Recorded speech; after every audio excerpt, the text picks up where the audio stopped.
Good afternoon, everybody. Welcome to the Growth Fund for August 24th. First item, roll call, please. Berg. Here. Prairie. Here. Friedels. Here. Asowski. Here. Wallock. Whitney. Wolf. Here. We have a quorum. All right. Number two, we do have election of officers for president and vice president. We'll start with a nomination for president, please. Yeah, I would like to nominate Tricia Berg for president.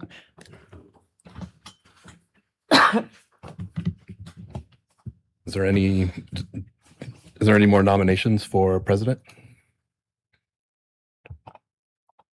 All those in, Or how does that work? yeah, how does that work? If we, Do a second. yeah, You do. You need a second. just a regular motion.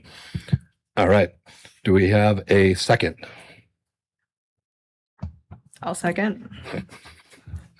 All right. Motion fails, right? Oh, how's that? The election. You've got a motion and you got a second. Right. Now you have to Oh, vote on do it. the vote. Okay. Well, We have motion, right. Or excuse me, ask if there are further For- nominations. Okay. Okay. I didn't know where that came in. All right. Do I have any further nominations?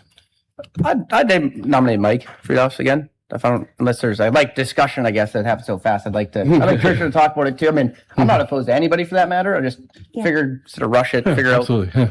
I don't know. Yeah, I can discuss it. Or do we need a second for that before we move on to discussion? Did you nominate her? Yeah, I nominated Excuse me, Mike. Mike. Mhm. Yep, you do. You need a second. Yeah, I will second, and I'd like to have some discussion too. I guess Rebecca. my thought on it is Tricia Berg has expressed, she would like more responsibility within the council. I think this would be a great learning opportunity for her. Also, Mr. Friedhoff, he's done a wonderful job over the past 2 years, but he is now the vice president of the JDA. And I think it would just be nice to have a little bit different leadership between the Growth Fund and the JDA. I'm not vice president of the JDA. I nominated you. For admin I and, think and a secretary. Ken, I think, is treasurer. No, that's what you nominated me for. Are you who's I'm vice treasurer. president? I am treasurer. Who's vice president of the JDA then? I used to be, but I am no longer vice president of the JDA. I don't remember off the top of my head. It's what you're exactly right. It's one of the two. Yeah, It's, I'm treasurer. I'm 95% sure I nominated Kim Vian for treasurer and I nominated you for vice president. And so I guess I would just still like to see a little bit different leadership between the two groups. So that was my thought on it. And I believe that a city council person has to be president of the Growth Fund, correct? So I guess I would just like to, see Ms. Berg get a shot at it and, get some experience leading meetings and stuff like that. Tricia, how do you feel? Can I put you on the spot and ask you too? How do you feel, or what's your thoughts? I would be comfortable with that. I also believe Mike would do a great job. So I'm okay with either direction we go. Mike, what are your thoughts? Sorry, I'm trying. No, I've had a great experience doing this. I would love to continue doing this role. I think just my face into the community, and when we bring folks in, I think it's been a great experience, and I would like to continue doing it.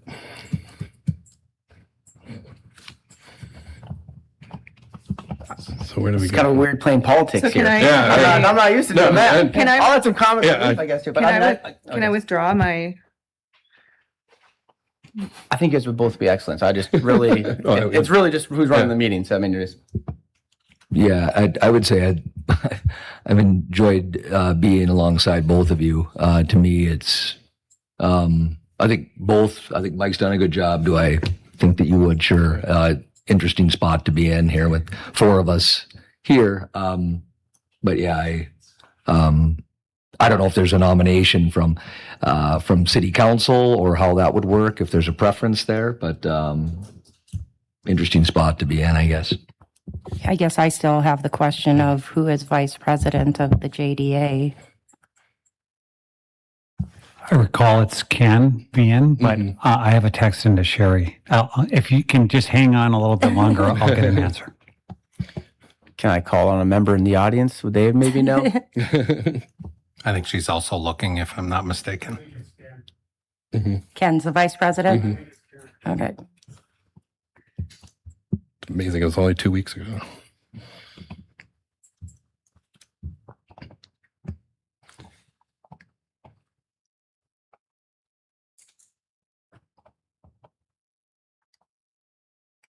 How do we fill in the awkward silence? Right.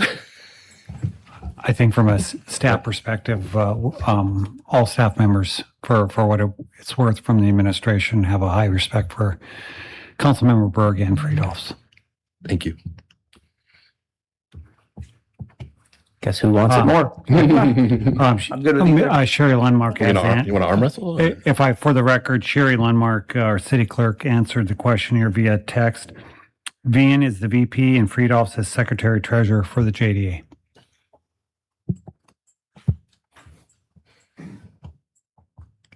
Do you have any more? Do you have any comments, Tricia? I really appreciate you bringing that up, Ms. Osowski. That is correct, that I am looking for more responsibility within my role as a city council member. It's a conundrum, but I would support Mr. Friedolfs also being president. I have a question. How can we have two motions on the floor at the same time? You'd vote on the first motion or first nomination. That would be Tricia Berg. And depending on how that vote shakes out, then you'd move to the second. Okay. Can I Thank get you. another quick question in the comments before we vote or discussion? Can you, for the vice chair, does that have to be a non-city council member? Or no, historically we've done that. Or is there opportunity for chair, vice chair for the two individuals? My memory is that there is no limitation with respect to anything other than the president of the growth fund being a city It council. has to be that, but vice chair could be, I think historically we've done, It's usually. non-member, council member, but I'd be open to something like that as long as staff is good with that too. I mean, I think, Yep, that's Dan's recollection of code is correct. There's no limit on who can be the vice chair, but chair does have to be a council person. okay. Since the conversation is open, I think it's good that we have a city council person in as vice chair. I think it really evens out the board. And, nothing against Mr. Friedolfs, whatever we vote on, I'm fine with it. But I would still like to see, traditionally, we've had somebody that isn't a member of the city council be the vice president. And so I guess I would like to see it more stick to that, kind of separates the leadership a little bit. Otherwise, I guess sometimes I wonder about the reasoning for this board then if we're only having opinions of city council members. So. I'd push back a little bit just in the sense that like as vice chair, vice president, I don't really know the technical term. I mean, you'd really, you have responsibility, but every single person has the same voice, has the same vote. Right. So it'd be more so like if the way it's currently as of right now, if Mr. Friedolf was gone, well, then I would have to lead the meeting. But there'd still be the same amount of voting power and capacity for everybody. So in that regard, I have no qualms with if either one of them was the chair and the other one was the vice chair. So if one of them is gone, that person has the opportunity to learn, to lead, and do the meeting. There are some values, obviously, leading the meeting just on allowing motions and not, and all Robert's rules of order. But just because things have always been one way doesn't mean we always have to do it either. I think that as long as we have, I think the makeup of the board of having it being, private and public, I think that's the essence of the vote. So who has the leadership roles? I'm totally good with those who devote more time to the city having a little more leadership role in city ordained groups as well. So I have no problem with that either. So we have to vote on our motions, but I would move forward probably with that perspective at least, personally. In my final opinion, before we vote, everyone on this board is on here for a reason, and because you guys are all really good at what you do. And so I appreciate every time we meet up and we go through the motions and we hear what folks are coming to the board with. I think everyone gives a different perspective, and I think you guys do an excellent job at that, and that's the reason you're here. So I appreciate everything you guys do. So, all right, we'll get to the vote. Maybe before we vote, Yes, sir. I just want to recognize that Mr. Walwalk is present virtually for the vote. Copy that. All right. So for first, vote for Tricia Berg for Growth Fund President. All those in favor, say aye. Aye. Aye. All opposed? Aye. Aye. Tricia Berg loses that motion. How do I say it? How do I phrase that properly? was The great. motion fails. All right. Second motion would be Mike Friedhoffs for president of the Growth Fund. All those in favor say aye. Aye. Aye. All opposed? Motion passes unanimously. I'd like to motion to have Mr. Crary be vice president I'll second of the that. Growth Fund. That's going against the whole conversation we just had. It doesn't matter. All right. I'd like to motion for Russell to be Okay, we have a the first vice and a second. Is there president. any comments before we vote? All right. All those in favor of Russell Crary is. Oh, okay. Do you got a comment? No, I don't like playing politics. Between the four of us, it's fine. All right. All those in favor of Russell Crary being vice president of the Growth Fund, please say aye. Aye. Aye. Opposed? Motion passes unanimously. Congratulations. Now that we got through that. Oops. Took so long I logged out. Agenda item number 3, the minutes for June 15th. I'll move approval. First. Second. We have a first and a second. All those in favor, say aye. Aye. Opposed? All right, the meeting minutes for June 15th are approved. Item number 4, the FlexPace Quality of Life Loan Request for Franklin Marketplace. Thank you, Chair Friedhoff, members of the committee. Here with an exciting project before you tonight under our FlexPace Quality of Life program. We'll first ask Mr. Lund from the EDC to come up and introduce the project, then we'll have Landon Bale from the project team come up and walk it through in more detail with you. All right. Chair Friedels, Vice Chair Curry, members of the Growth Fund Committee, it's good to see you this afternoon. I'm here with individuals representing Franklin Marketplace for an exciting project that they are looking to develop just across the street, quite frankly. They're looking to develop a family entertainment center in the vacant space of Franklin on 4th. The program seeks to receive a FlexPace loan from the Growth Fund to help reduce the interest on the First State Bank loan that I'll talk about in just a little bit. Just to back up, they're looking for support through the JDA's Quality of Life FlexPace program, which was approved in 2021. The program was approved by the JDAs, and I mentioned is designed to support unique quality of life investments in the community with the goal of attracting residents, but more importantly, or visitors, but more importantly, residents to the community to make Grand Forks more livable, to attract and retain workforce. They're developing a project that's just under $5.7 million that will have some unique features, including, when I find it, modern video games, interactive dart lanes, indoor-outdoor games, and other things that were available for the entire family entertainment opportunity. So before I get into a little bit of the deal, the financing aspect, I'd like to invite Landon Bale, who's representing the developers and the owners of the project, to kind of walk through what they're doing and why, and then I'll be up in just a minute.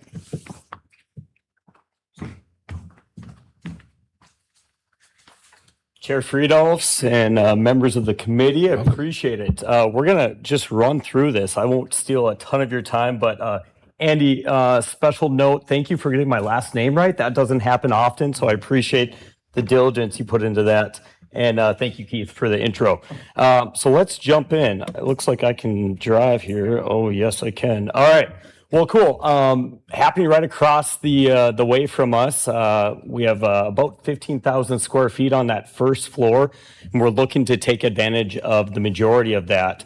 So anything that is vacant right now would be taken over by these two entities.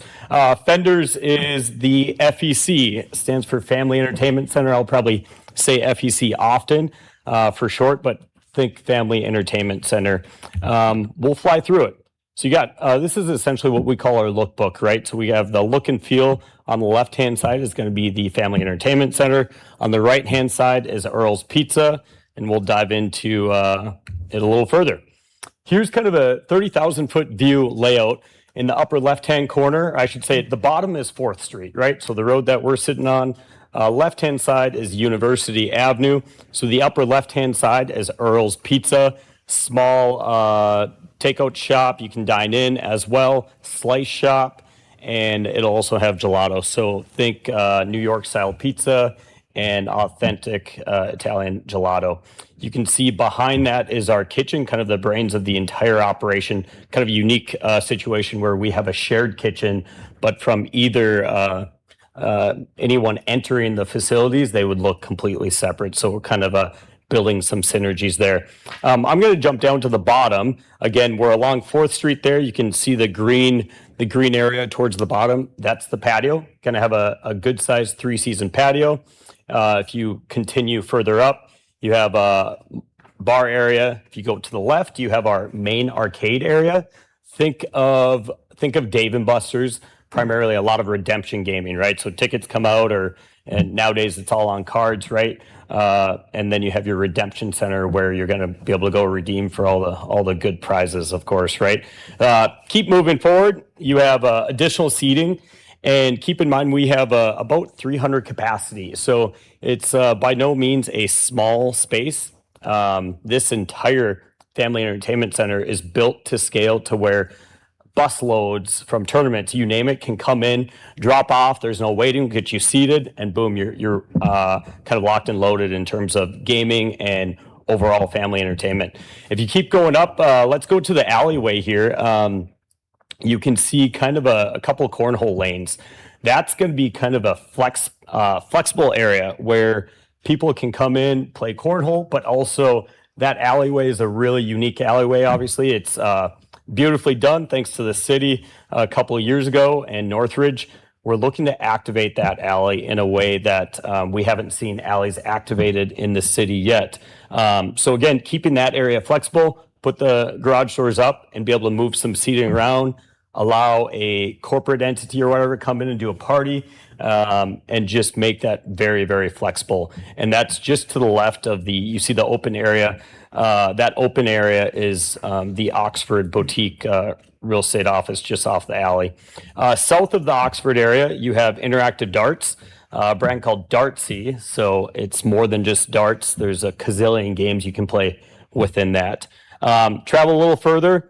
South of there, you have different areas of seating. So again, trying to make this venue the most sociable, interactive family entertainment center possible. I say ages 5 and up. You should be able to bring your kids, bring your grandparents, and everyone has a great time.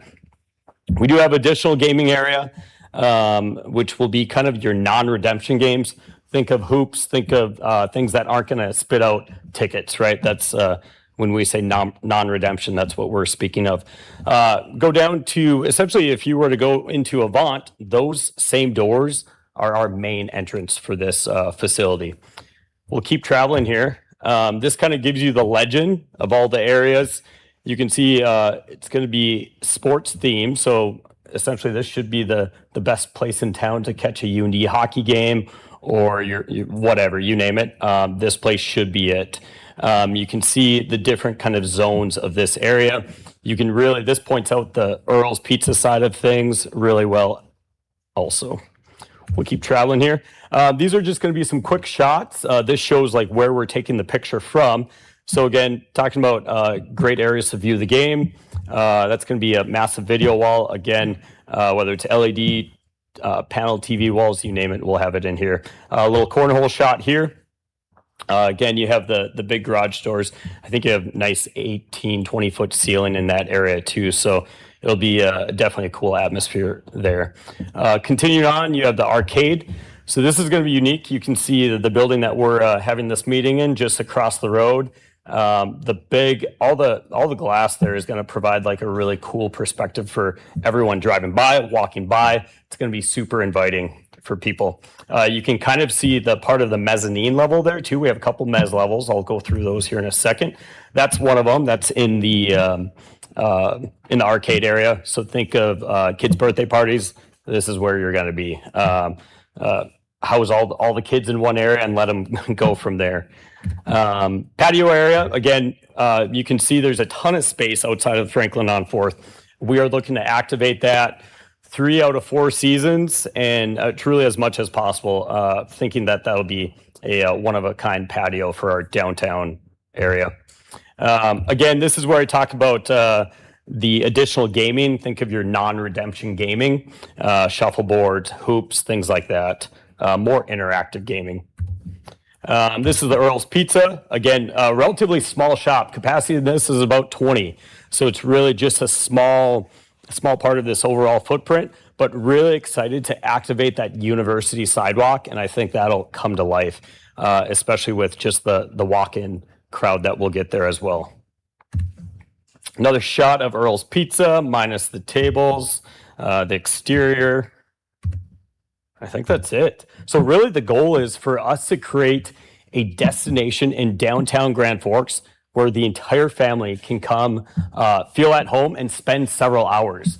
Right now we have tremendous bars and restaurants downtown, but I think our city is missing something that buses, when we have tournaments in town, kids' birthday parties, there's only a handful of places that we can host those. So I think this would really fill that need. So excited about it and excited to fill that space in what's been already a tremendous building and asset for this community. So I'm open to any questions. Rebecca. Yeah, I don't have any question. I don't know why my blue light is lit up.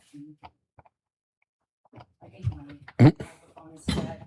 But I don't have any questions, but I really think that this is a great opportunity to build something a little bit more kid-friendly downtown. This one isn't working either. You know, a lot of adults, including myself, like to go downtown, and there's really no place we can take the children at all. I mean, you could bring them to some of the restaurants, but they're only going to be content there for a little while. I really like, Mine is. We can pass mine around. did you press the, I didn't mute you, I swear. press the button? I think you have control over there. I just really think it's a good opportunity to bring the kids a little bit more downtown. I heard that you guys have been doing some research and experienced some pizza making. So that's great to hear that you guys are really putting in the effort into it. And I look forward to something like that in downtown where I can actually take my kids. There is one concern that I have though about when you spoke about using the alley. I don't want it to turn into just kind of your guys' space, you know? I know that there is some room on the back end of the building, but I think that, you know, especially, I believe we paid to have it dug up and Excel to come out there, and we repaved it, you know, with the tax dollars of the city of Grand Forks. And I just want to make sure that that alley is going to always be utilized through traffic.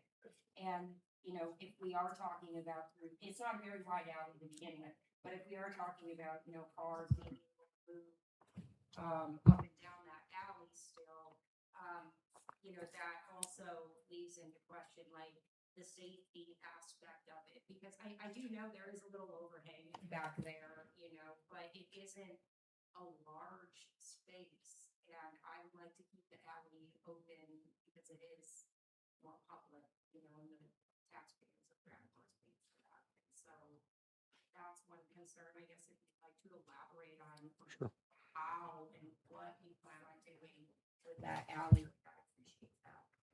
Yeah, thank you for those comments. Chair Friedolfs, Council Member Osowski, great points. At the end of the day, you hit the nail on the head.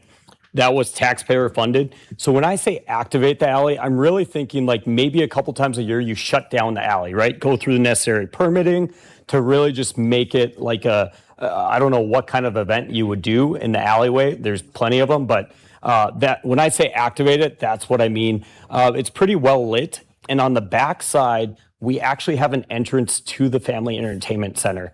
But I completely agree that making sure that traffic can always flow through there. I use that alleyway oftentimes, right, to cut across.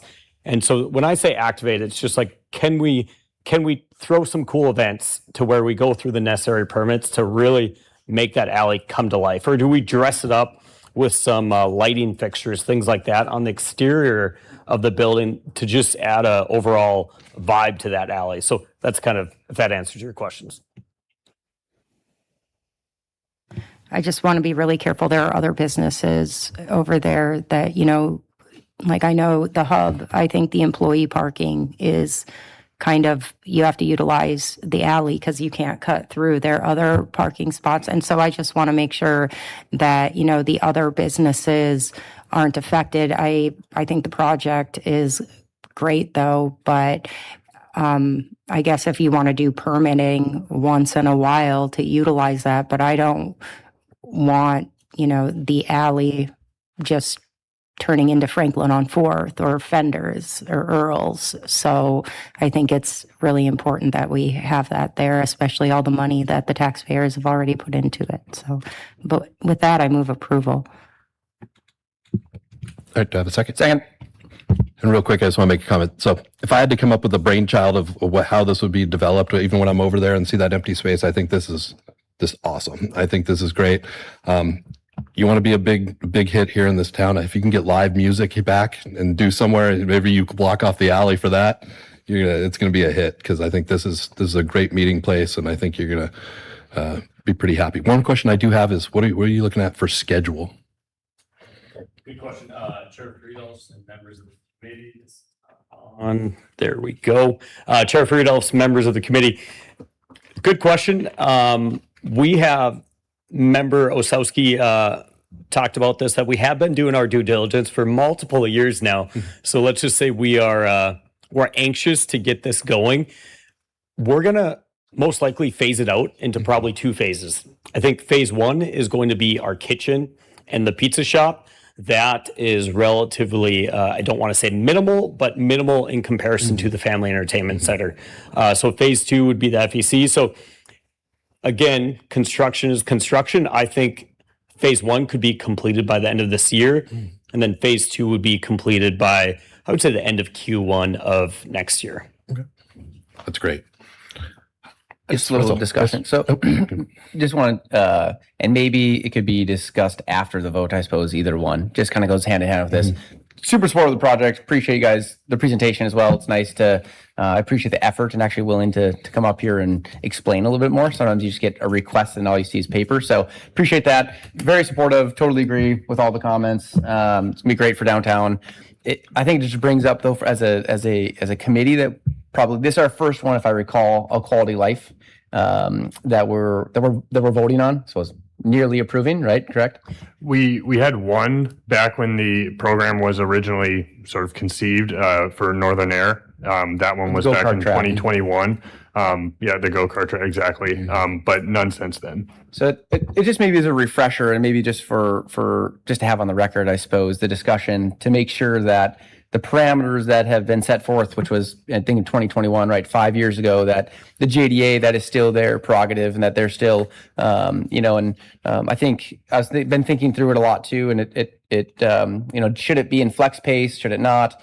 I think it should, because obviously we're utilizing state dollars, which is grant money. That's money coming into our community. That is, you don't have to pay it back. This is a loan, very strong. Obviously, we're going to, next on the agenda too, we're going to be going through collection. So I think it's good having very strong personal guarantees too, not just from the entity, but from the borrowers. So I think that's great as well. I more or less just wanted to bring it up that is it worth discussing, just to make sure maybe I'd push that back to JDA, that since it's been a while, we're kind of dusting this off, this program. I just want to make sure then that as we analyze applications for hopefully other people to utilize the program, we're just doing it at the same way as what the JDA is encouraging for us to look at. So that's just want to throw that comment out there. Perfect, good comment. Mr. Wolf. Yeah, that as Mr. Curry says, and Ms. Osowski, I agree with her. I'm very excited about this. I do think it hits the unique venue, facilities, experiential, what we've got in the flex space program. And I think it would be great for downtown Grand Forks and a community asset. So, as Mr. Crary said, I do think it's a good flex space is the right spot for it to leverage the state grant, but it's also it's capped at the local level at $107,000 for the buy down. Reminder that is repaid in 12 months after the 23 months. So it's but it's a good way to help groups that want to add something like this to our region to get them a little help on cash flow up front, and then as they get going, then they repay it. So again, my only as similar to Mr. Crary, I think it's going to be important for us to make sure two things. One is we're very clear on the types of opportunities that we want to come through this, and that's more just a recommendation. I'm supportive of this, but for the JDA to consider making sure that do we have enough parameters in here, or should we add something? That'd be maybe a question I'd want the JDA to weigh in on. And then, secondly is, again, this is structured according to the policies that we have, including personal guarantees of the principals, which I think is very important if we're going to do do more of these, and I hope we do, that we stick to policy. So those would be my comments. All right. Thank you, sir. Yes, Rebecca. Yeah, I have a couple more comments. I have to agree with you guys on the policy aspect. I think that's really important. But one thing that I do see with this is, we get a lot of, I feel like, other companies who are only adding, 1 or 2 jobs to our community. And I think this is going to add more than 1 or 2 jobs. These investors are from our community, and I don't think that they're going to, I have more faith in them not defaulting on a loan than some of the other entities who have been up here. I do agree with the policy, but I think that out of some of the investments we've made, that I think we're going to get our money back. And I think it is going to, provide those jobs. They may not be higher end paying jobs, but, it is going to be available for people to work at, and they're probably going to have more employees than some of these other startups that we have given money to, and places that have defaulted on us. So I guess if we're looking at risk wise, I'd choose these guys over some of the other people we've granted loans to in the past.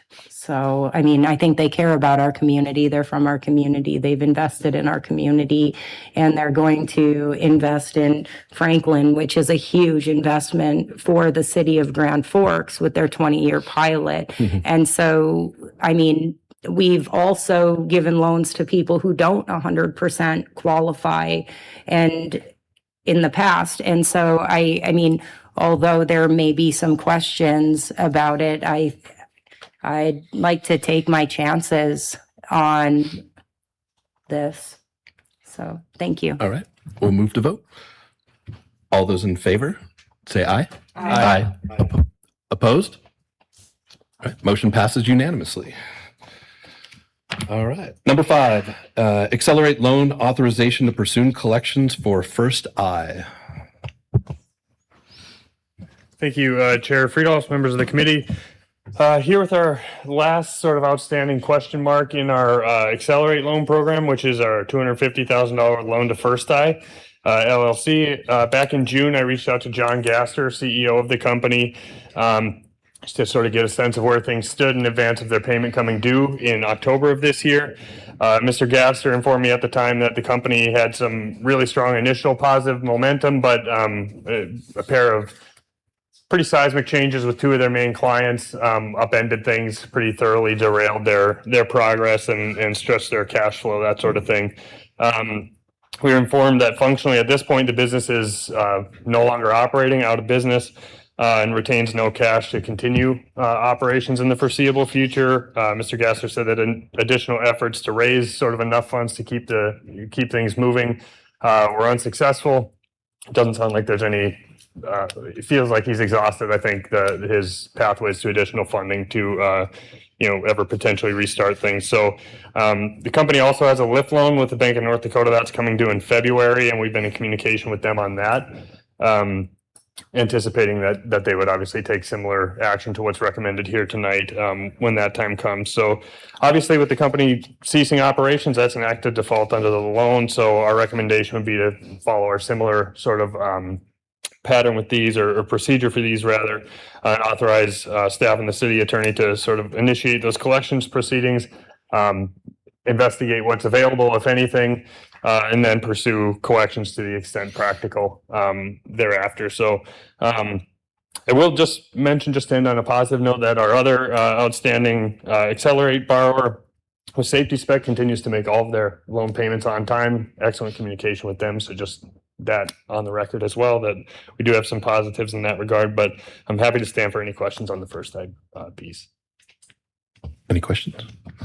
We never like to see a company fail, right? And I think it's, they tried, and, you don't win everything, but I think, at least they didn't string us along with, some of the a dollar here and a dollar there, and, lead us to the point where we just go forever. So we are here. I'll also just make a quick comment. I think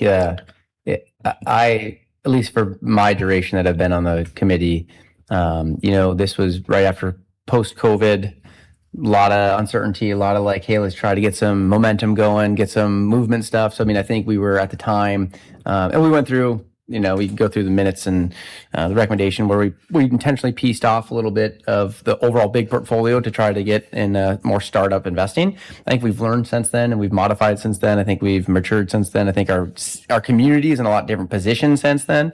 So obviously, yeah, hate to see it, but at least maybe mention that too. That. Any final comments? All right. So motion to approve the pursue collections for First Eye. All in favor? Aye. Aye. Aye. Opposed? Motion passes unanimously. I think we did, didn't we? Or did I mess that up?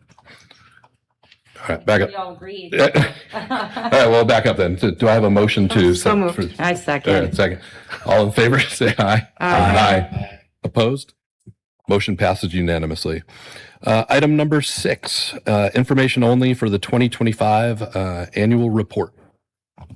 Thank you, Chairman Fried, also members of the committee. Nothing for me, just stand for any questions. Just our standard report from each year. We'll forward to the JDA first Monday of next month.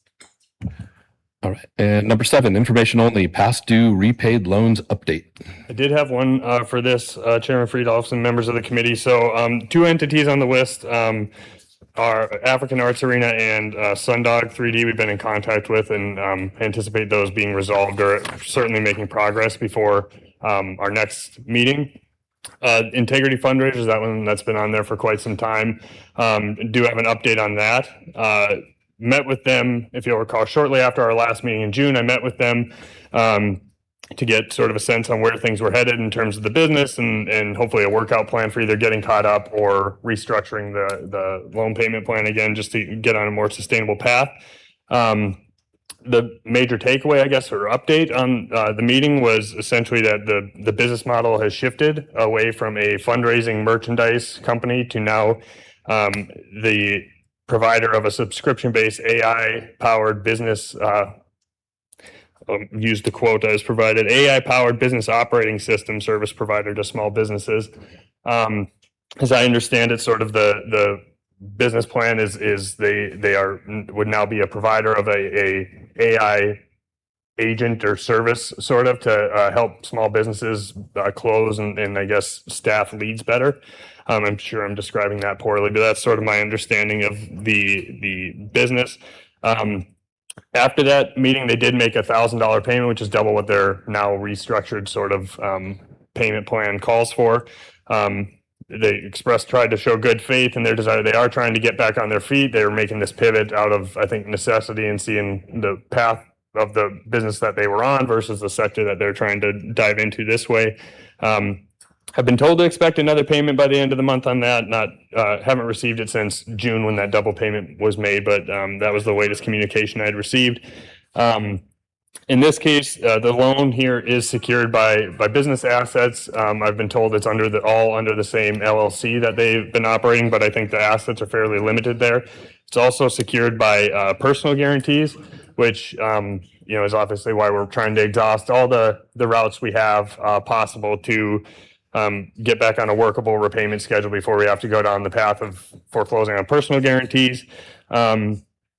My intention moving from here, just so you're aware, and if there's any guidance or comments on this, please let me know. My intention from here is this new phase of the business plan is entered a pilot phase, as I understand it. Beginning of August, they had a viable product to launch and pilot. My intention would be at the beginning of September to meet with the business owners again and see, okay, we've had a month now with a pilot. Let's see if there's any traction. If there is, send them to SBDC to develop a workable path forward with some new financials for this new business model structure. If there's not been any traction or we're still spinning our wheels, then my thought would be I'll just bring back a recommendation to this body to pursue or declare default formally, and then move forward with the collections proceedings and see where that path takes us. But it has been on our late notice piece for a while. So trying to drive it towards a resolution without, making sure we've exhausted all our paths forward, I'll say. So really nothing, it's information only. It's just more of an update for you at this point. But just so you know, that's where things stand and sort of where staff's looking on that one. Yeah, they definitely have. I think they've been on every report that we've been doing since I've been the president here. So, and their loan balance is still pretty significant, 71,000. So, I hate to always do you get one more chance, right? But I think if they're restructuring and they've been communicating with you, I think this has got to be it. I mean, they owe a significant amount of money, and you don't want to have to put them into into the creditors. But I think we're kind of approaching that at this stage. So hopefully they get their act together. Yeah, I would say, you asked for if there's any guidance. I think it's a good plan you have there, Mr. Conlon. I think this has been something that's been out there for some time. Again, it goes back to COVID. What I've appreciated about this group is they've communicated very well. Their business changed significantly, and they are, we've got personal guarantees, assets. They've went above and beyond. I think they've showed character and intent to want to try to repay this. So I do think it's prudent to have SBDC involved, try to come up with some updated cash flow, and hopefully have a repayment plan that works, that can be stuck to, and then stay close to it. And if it doesn't work, their business is not going to work, to your point, then we deal with that. But I do think it's a good plan, so thank you. Yeah, thanks, Mr. Wolf. Rebecca. Yeah, I'm going to have to agree with both Mr. Friedels and Mr. Wolf on that. But just because you and I touched base on it earlier, if we could talk about, why is Chino Latino not on here anymore?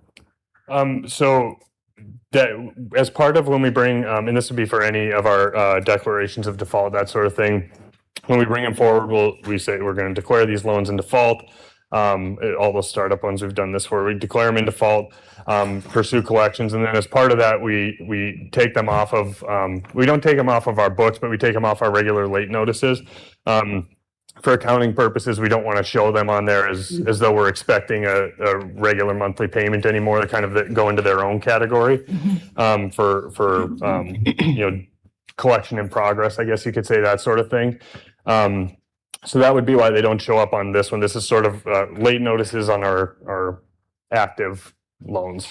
Do you think that for the next meeting, we could get a list of everybody that we're pursuing collections on, and just kind of where we're at in some of these processes? I mean, I'm assuming we're not going to get paid by all of them, but if that's the case, I guess I would like to know that instead of just dropping them off the list. And then I feel like out of sight, out of mind a little bit. And so if we could maybe, just companies that have defaulted on us, how much they owe us, if we're still in the collection process, where are we at in that process?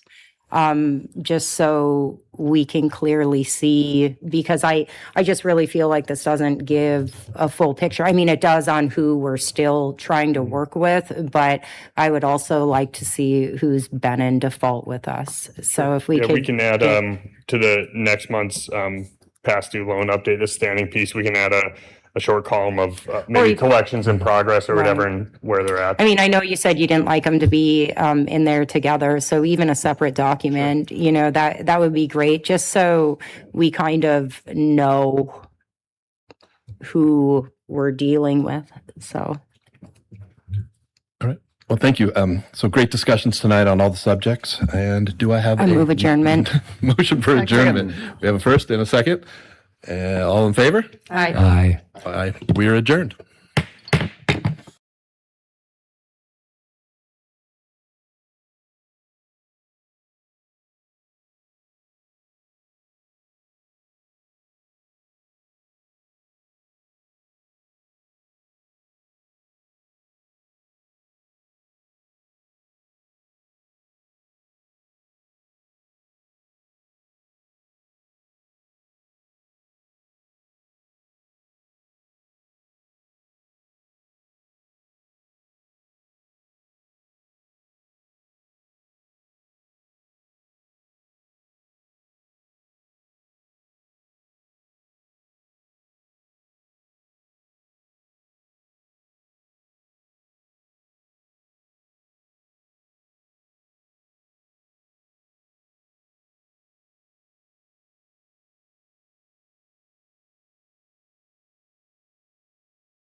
All right, welcome everybody. We're going to call to order the Grand Forks City Council special meeting for Monday, August 24th. Roll call, please. Ms. Storstad. Weigel. Here. Osowski. Here.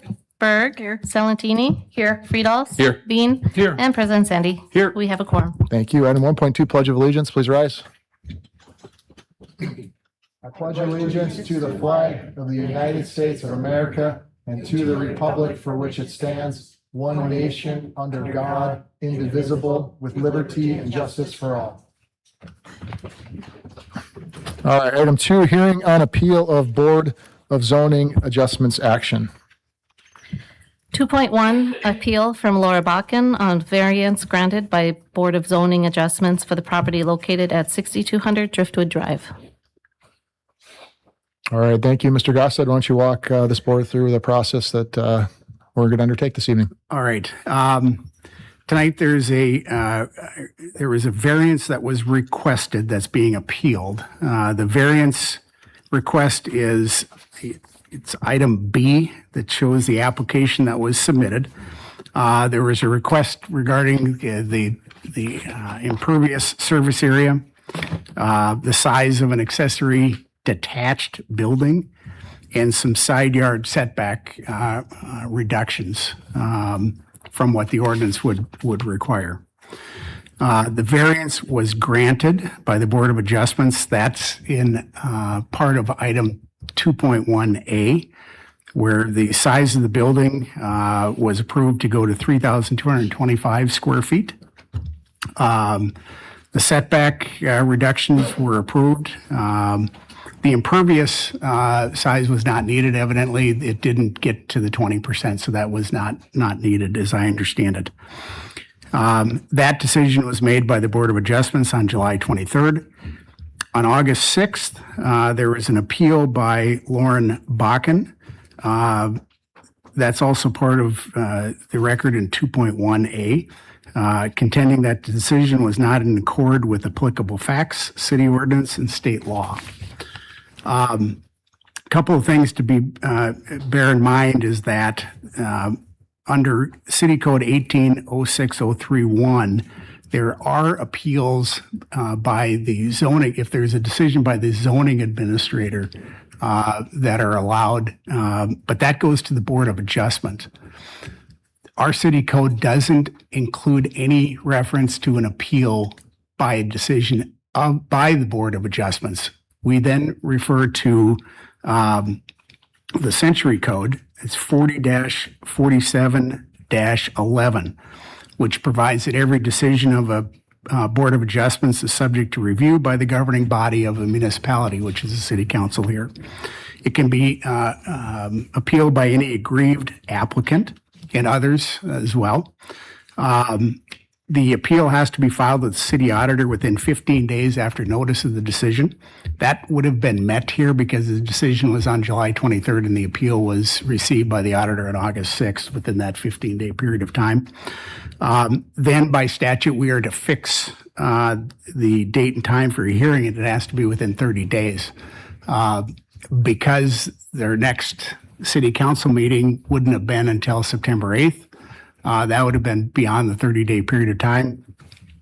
We scheduled a special meeting for tonight, which would then meet that 30-day criteria. Any party may appear to present information by themselves, by their agent, or by their attorney. And you can either reverse or affirm in whole or in part the decision of the Board of Adjustments, or modify the decision. And you have to make the decision within a reasonable period of time. Your decision is then subject to appeal to the district court under 283401. So today you're sitting as kind of the judge and jury of the information that's presented. This isn't a court of law. It's not going to be objections. It's the parties are going to be asked to present information to you that they want you to consider in this appeal. And we'll talk procedurally a little bit in a second. Just so you're aware, the standards of appeal for a decision of a local governing body is that the decision has to be affirmed unless you acted arbitrarily, capriciously, or unreasonably, or if there's not substantial evidence supporting the decision.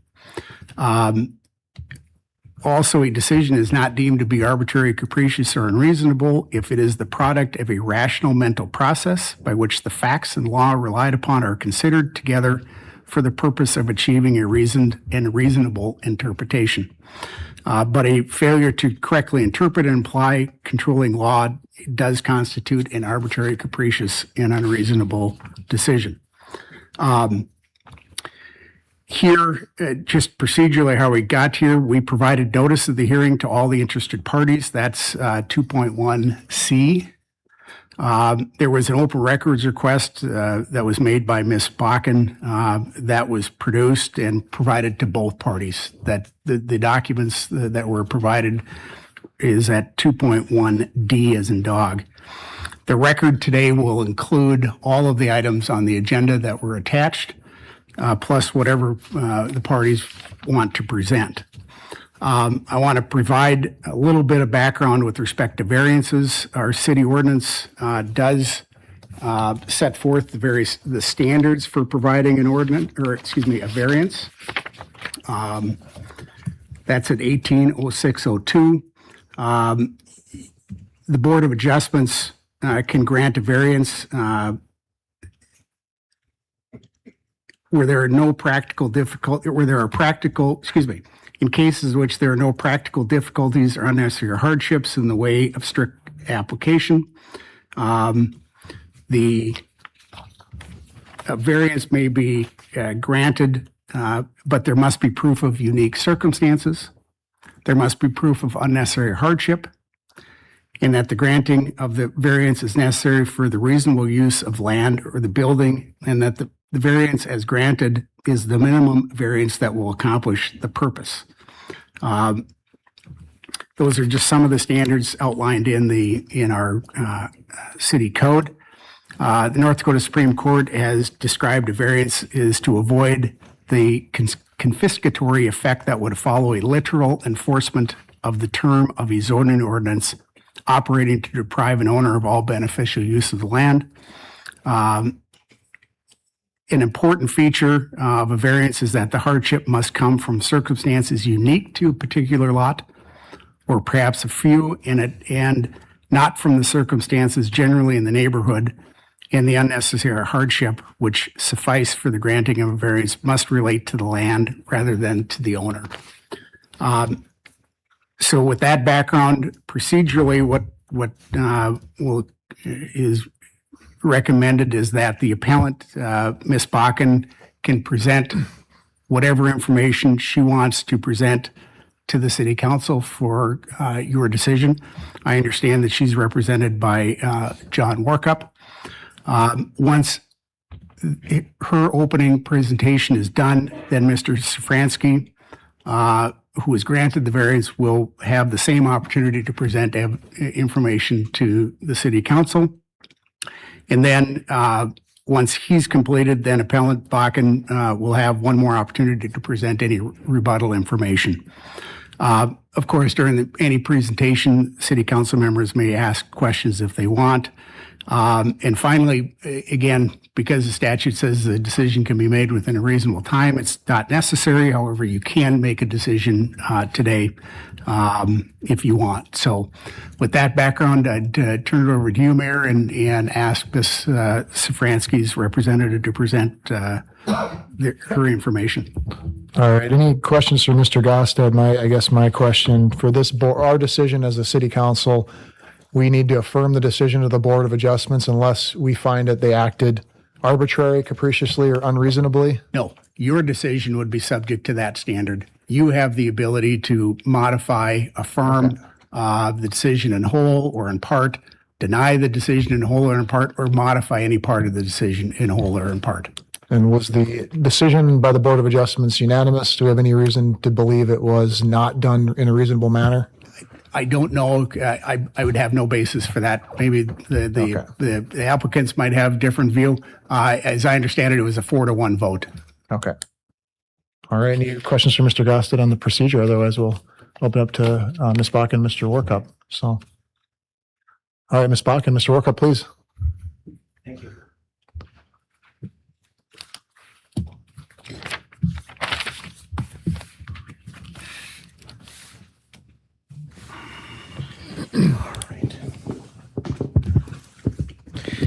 Okay, Mayor, members of council, my name is John Warkup. I'm here today on behalf of Laura Bakken. Thank you for taking your time today to hear this matter. This is, as Mr. Gosted mentioned, a matter of an appeal from the Board of Adjustments. The concern is the size of the building, accessory building that's being requested, as well as the setbacks of that building from the side yard and rear. As I understand, the code requirement for size, the maximum size is 2,400 square foot.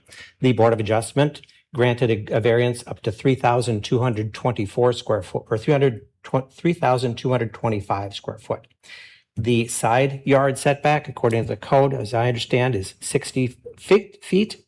The request from the property owner was originally 10 foot. I believe that was modified in some respect at the Board of Adjustment hearing, and it was approved at 40 feet. Again, the rear yard setback, as I understand, the code requirement is 10 feet, or excuse me, is 50 feet. The requested was 10 foot. Again, I think there was some change in the request, but we don't really have good minutes from that Board of Adjustment meeting. Ultimately approved at a 40-foot rear setback. One of the, if I may, I have a number of documents. May I pass them out to the council? Yeah. However you want to, that's fine.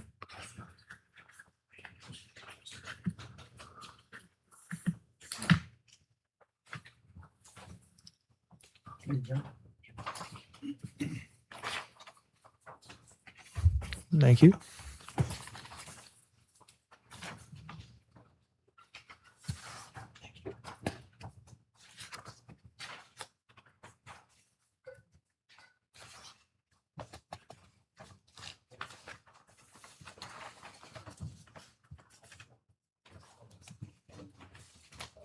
Is there words written on that? What I passed out to the council was the city's variance for the zoning regulations in conventional zoning districts. And the reason that I passed this document out to the council is there are 2 pages of this document. The first page lists some information regarding the property and the requested variances to the various zoning requirements. The second page has, interestingly, in section 6 regarding a number of statements. And what I draw the council's attention to is I believe it's the second item that's in your packet for tonight's meeting. There's an application for approval of variance to the zoning regulation in conventional zoning districts. And that was presented to the zoning board, but only the first page. The second page wasn't presented to the zoning board. And the second page, I think, has the important part. And that's what's the hardship? What's the difficulty of complying with the zoning ordinances? That wasn't presented to the Board of Zoning Adjustments, or the Board of Adjustments. And as far as a hardship and what was discussed or presented to the board, there wasn't anything presented by the applicant regarding the hardship that they would suffer as a result of the application of the zoning ordinances. So I draw the council's attention to that, as that's an important part of this. There wasn't a determination that there was a hardship, or there wasn't even an argument that there was a hardship. If we look at and that's in, that document is attached to Bev Collins' memo of July 2, 2026. I'd also like to present to you, just to give you a little bit of an idea of where people sit on everything, a copy of the plat for the property.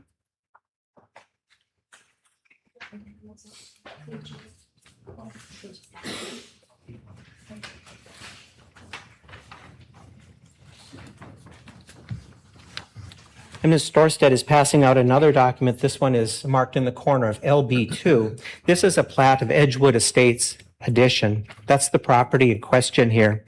And we've got various lots identified, one with an S, which stands for Safransky, one lot identified with a B, and that's those are both in the upper row. And then in the second row down, you'll see one marked with an H, and that's Mr. Hollingsworth, and he is here tonight as well. And he presented comments to the zoning board. So just to give you an idea of where the properties are in relation to each other.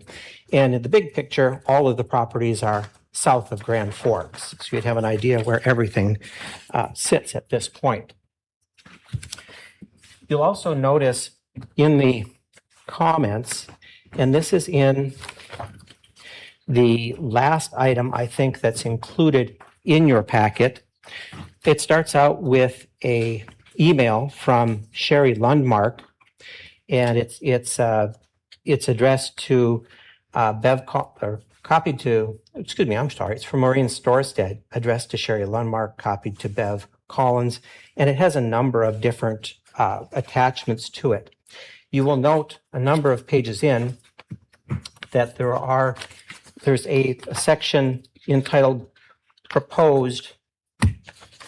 It's attachment B in that, and it says proposed 3,224. That's the size of the lot or the building that Mr. Safransky has requested to have added to his property. And you'll note that it says it's 49% larger than the largest accessory building in the area. And in the past 20 years, the largest accessory building constructed is only 1,200 feet. And it's incompatible with the established character of Edgewood Estates addition. And it fails to meet the standards for variances under Article 6 of the Grand Forks Land Development Code. And there wasn't any hardship demonstrated by the applicant to approve the requested variance. You will also notice in that attachment to your package, attachment D, are comments from David and Michelle Hollingworth. Mr. Hollingworth is here today, and he would be happy to answer any questions that the council has regarding his statement that he's made. And you will also note further on that Ms. Bakken has some comments that were, again, presented to the Board of Adjustments. With respect to Mr. Hollingworth's comments, he also notes that the building that's requested is 49% larger than any existing outbuilding in that area and 3 times larger than the average existing outbuilding. It's not consistent with the development of the area, which is a residential with open spaces. And he mentions that there's a flooding concern. He mentions that in the back lots, there's overland flooding or snow melt, and adding a building in that area in the backyards that consistently fills with water can end up diverting that water onto other people's property. He also discusses that decreasing the setbacks as requested by the applicant will affect the neighbors. The setbacks are really there for the benefit of the neighbor. Also, in Laura Bakken's comments that you'll also notice, she again states that the development, this large building, is inconsistent with the character of the neighborhood.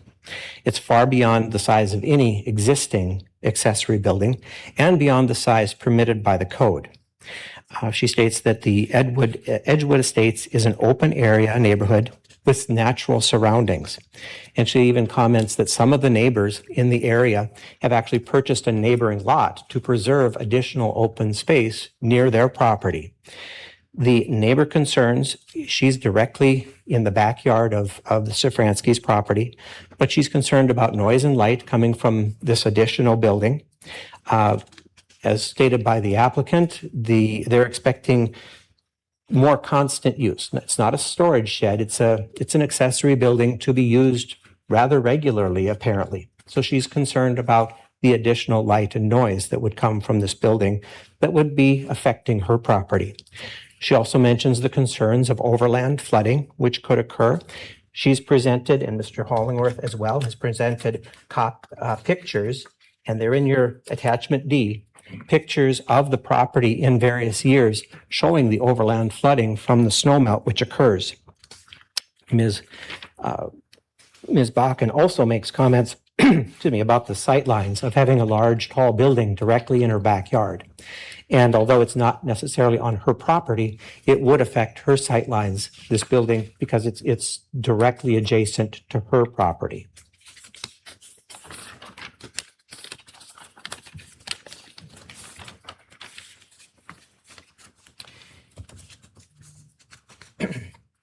One of the things that also provides a concern to the property owner, to Ms. Bakken, is the future use of the property that might occur. Right now, it's supposed to be a sports building, which we don't have any reason to say it wouldn't be used as a sports building, but that isn't it doesn't have to stay at sports building forever. Mr. Safransky or the applicant could change the use of the building in the future, or it could be sold. The property could be sold and another owner uses it for something completely different. One of the concerns is, I can provide one additional copy of two documents to you. If I can impose upon you again, right?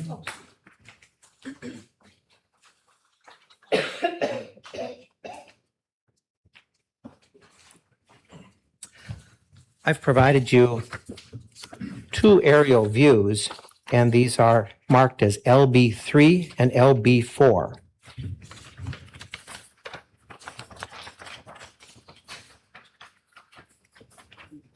So wait a moment for everybody to get their copy.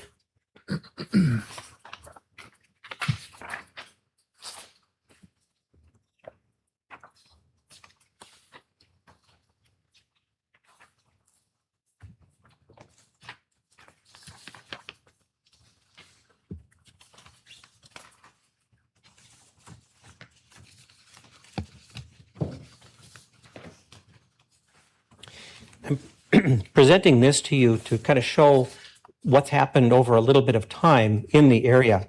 And specifically, I'm looking at the lot that's on LB4, the one that's marked, it says 924K in the lower lots. That's lot 6 of block 2 of Edgewood Estates Edition. The same lot is in the bottom center of LB3.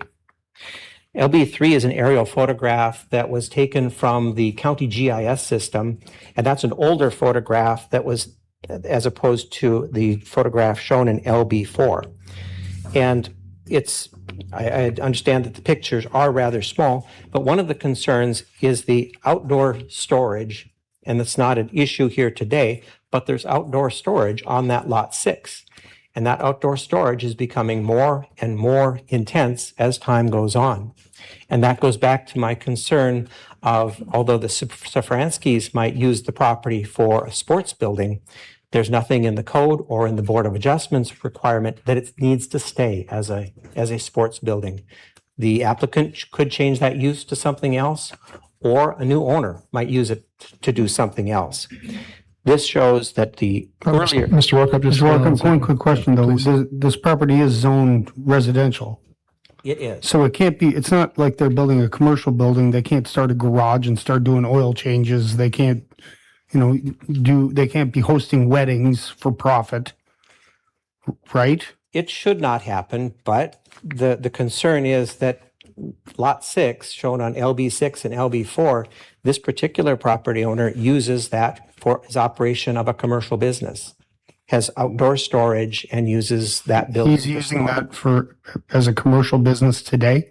That's as I understand. It's used more along those lines. It's not used for residential purposes as, for example, a garage for my mower or other things like that. It's used to store his business property and equipment. And one of the larger concerns, as you can see directly north of the building that's in the southwest corner of lot 6, there's outdoor storage of equipment. And looking at LB3 and LB4, you'd be able to notice that the intensity of the outdoor storage is increasing on LB4, which is a later photograph when compared to LB3. Thank you. So Thank you, Ms. Workup. The concern there is that although right now it might be a sport building, we don't know what it would end up being in the future.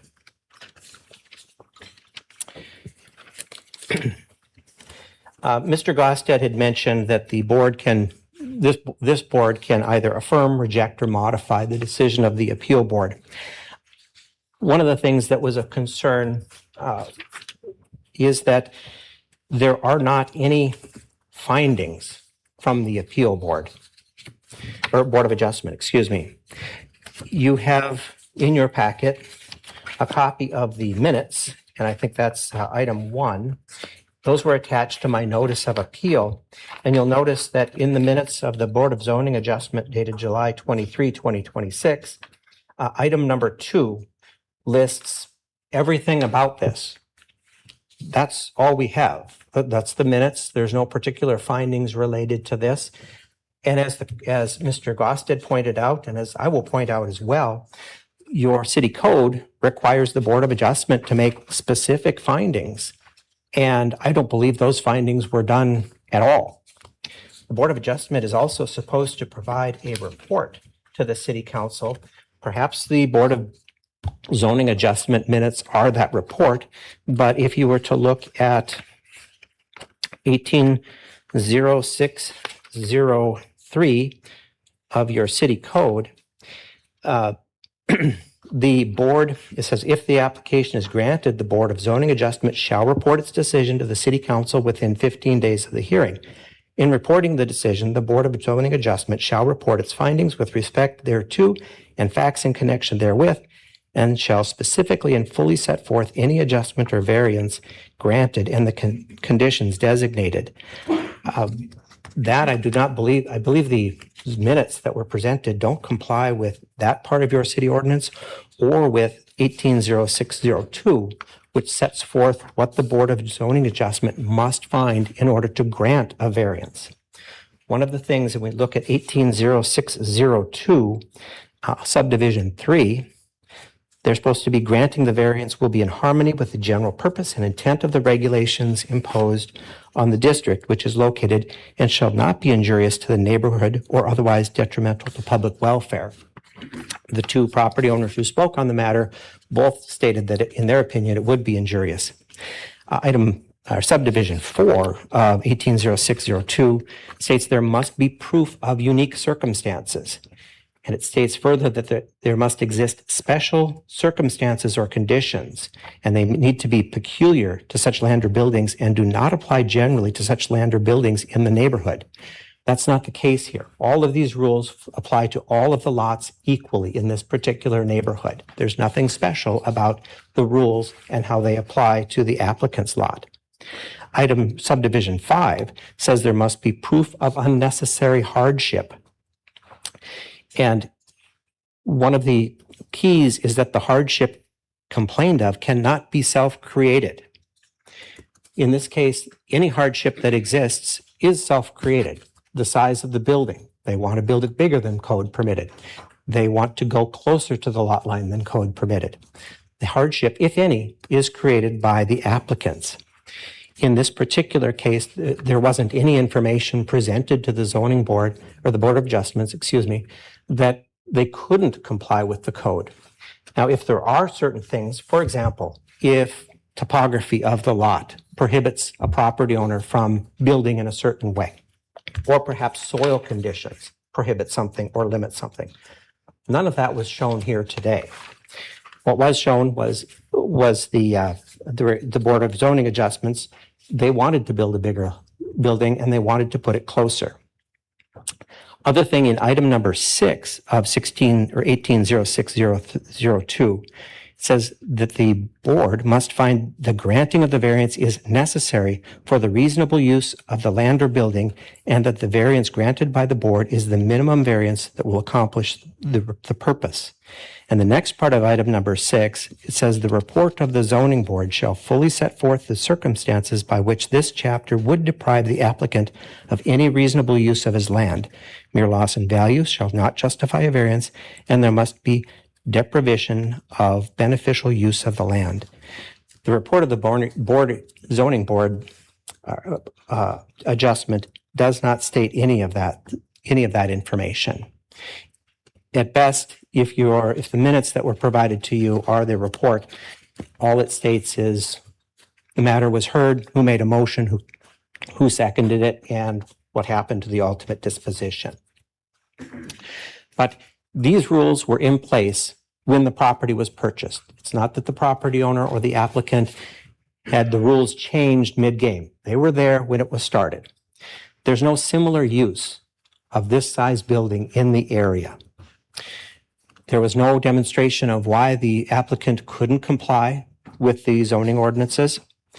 And the use of this property is not limited by something unique to this property. It's not limited by topography, by any existing easements, or such thing as soil conditions. The circumstances or conditions must exist which are particular to the land or buildings and do not apply generally to land and buildings in the neighborhood, and which circumstances and conditions are such that the strict applications of the provision of the zoning ordinance would deprive the applicant of the reasonable use of the land or building. There wasn't any showing of any special circumstances or condition, and there's no showing of why the property couldn't be built or the building couldn't be built in compliance with the zoning ordinances. I would open up for any questions that you might have for me or for Ms. Bakken. Mr. Hollingworth is also here to make himself available for any questions that the council might have. All right, I got one question. So I'm looking at this. It looks like a 10-foot adjustment. Was it 50 foot from the side and 60 foot from the back? Is that the setbacks? Or do I have that flipped? Is it 60 foot from the rear? And I believe they approved 40 feet from the rear and the side.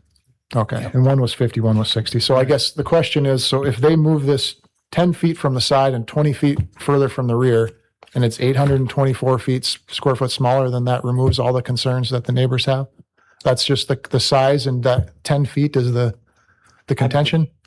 My understanding is, I'm not sure on the math, but yeah, a structure of 2,400 square foot that's 60 foot from the rear or side and 50 foot from the rear would be a compliant structure. And that you wouldn't have any, your client or Mr. Hollingsworth would have no concerns over that. That doesn't give them any issue compared to what's being. I don't know if I can say that it doesn't give any concerns. Would they have, does it fit within the zoning ordinances? It would appear as though it does fit within the zoning ordinances. Okay. Ms. Osowski, please. Yeah, I have one quick question. Are there, in this general development, are there other buildings that we've granted variances for setback purposes around there? My understanding is that there was a variance granted for setback purposes for a much smaller building, but nothing for the size, anywhere near the size of this particular building.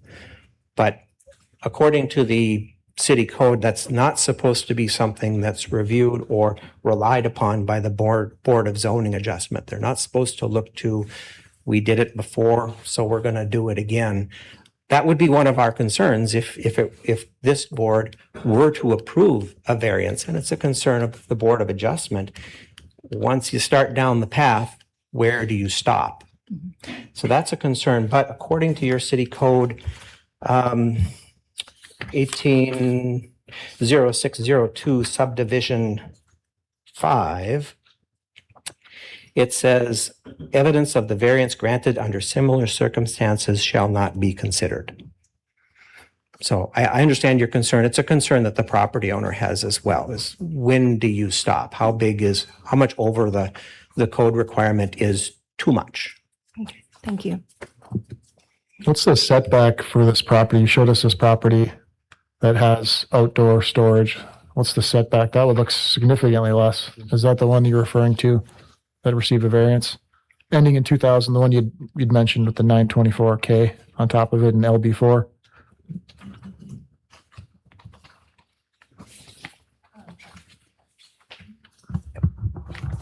My understanding, I'm Laura Bakken. My understanding is that was one of the first houses built out here, and it was before any of the other houses. I think there was only a couple. And so from what one of the board members had said at the meeting was that maybe code was a little different back then, and now things have been updated and changed. So. Okay. All right, any other questions? And then they'll have a second chance to speak, but yeah, please. I have one more question. Is there any way, I know that someone's probably going to have to research this a little bit. Does anybody know when maybe those setbacks our current setbacks were put into place? that would have changed. Because this is county, I mean, that's unique. This is in our extraterritorial, so this is not in the city limits. This is in our extraterritorial, so this is in the county. Okay, but, so we don't really know when those, Well, it'd still be under our setback, so yeah. It would, yeah. 07 or 08, I don't remember the exact date. So Okay. I think the site that you're looking at, that's probably back when setbacks, I believe, were 10 foot in that area. So when this was originally platted, I think that was setbacks for at that time. thank you. Any other questions? Otherwise, we'll invite the other party up. All right, thank you, Mr. Workup, and then we'll get to hear from you one more time. Would you have any questions for Mr. Hollingworth at this point? You do have his written comments, and he is here if you have any questions. If he wants to make a statement, do you want to make a statement, Mr. Hollingworth? I'm Dave Hollingworth. You have to step up to the mic. You won't have to swear under the oath or anything, so go ahead. All right, that sounds good. I'm Dave Hollingworth.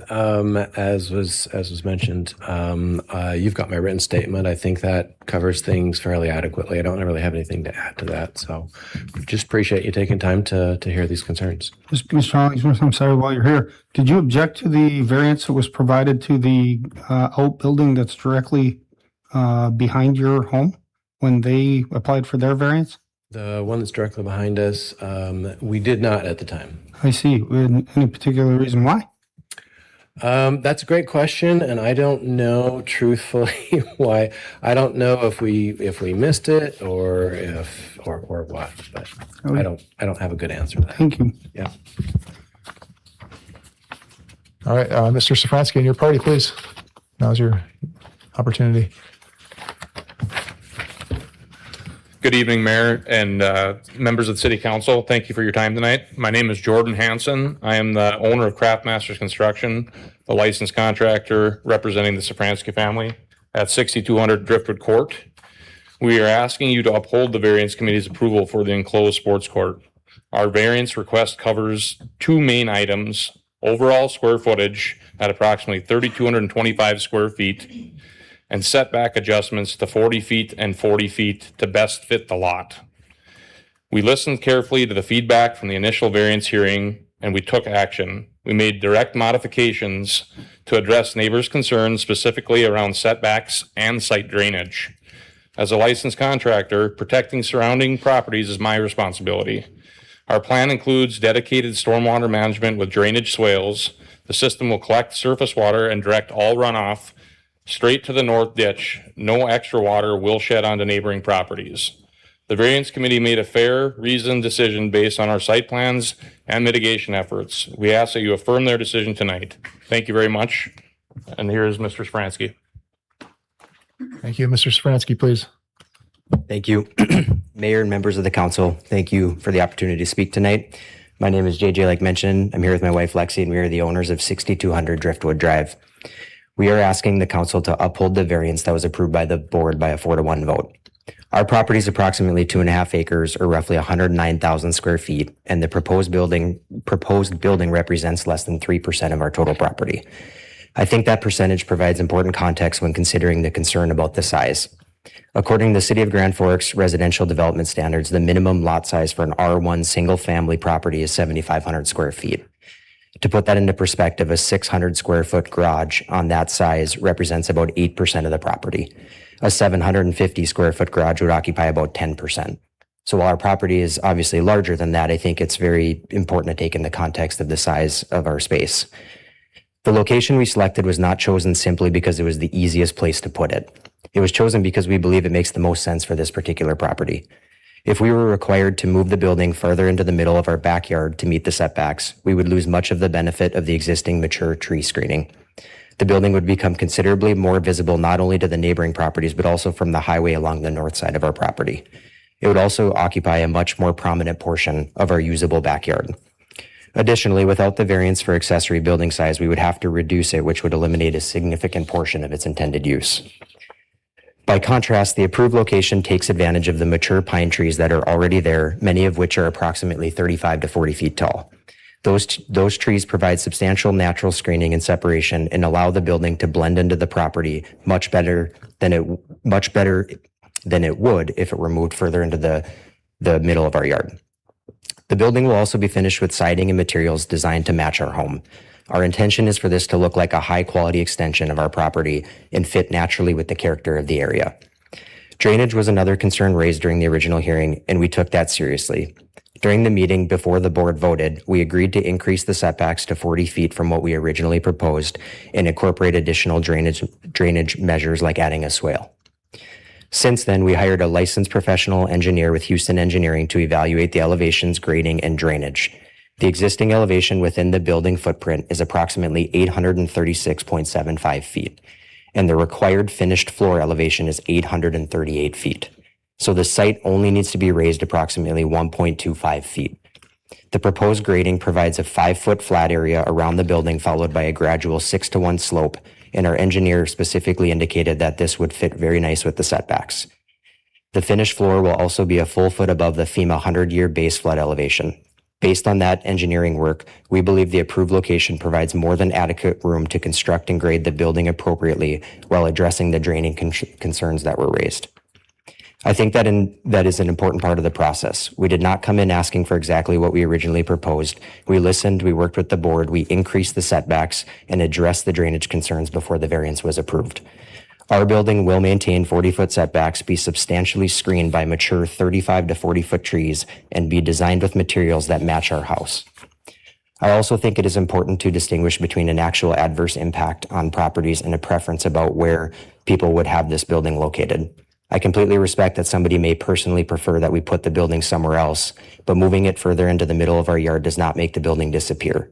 In our case, it actually makes it more prominent and more visible because we lose much of the natural screening provided by the existing tree line.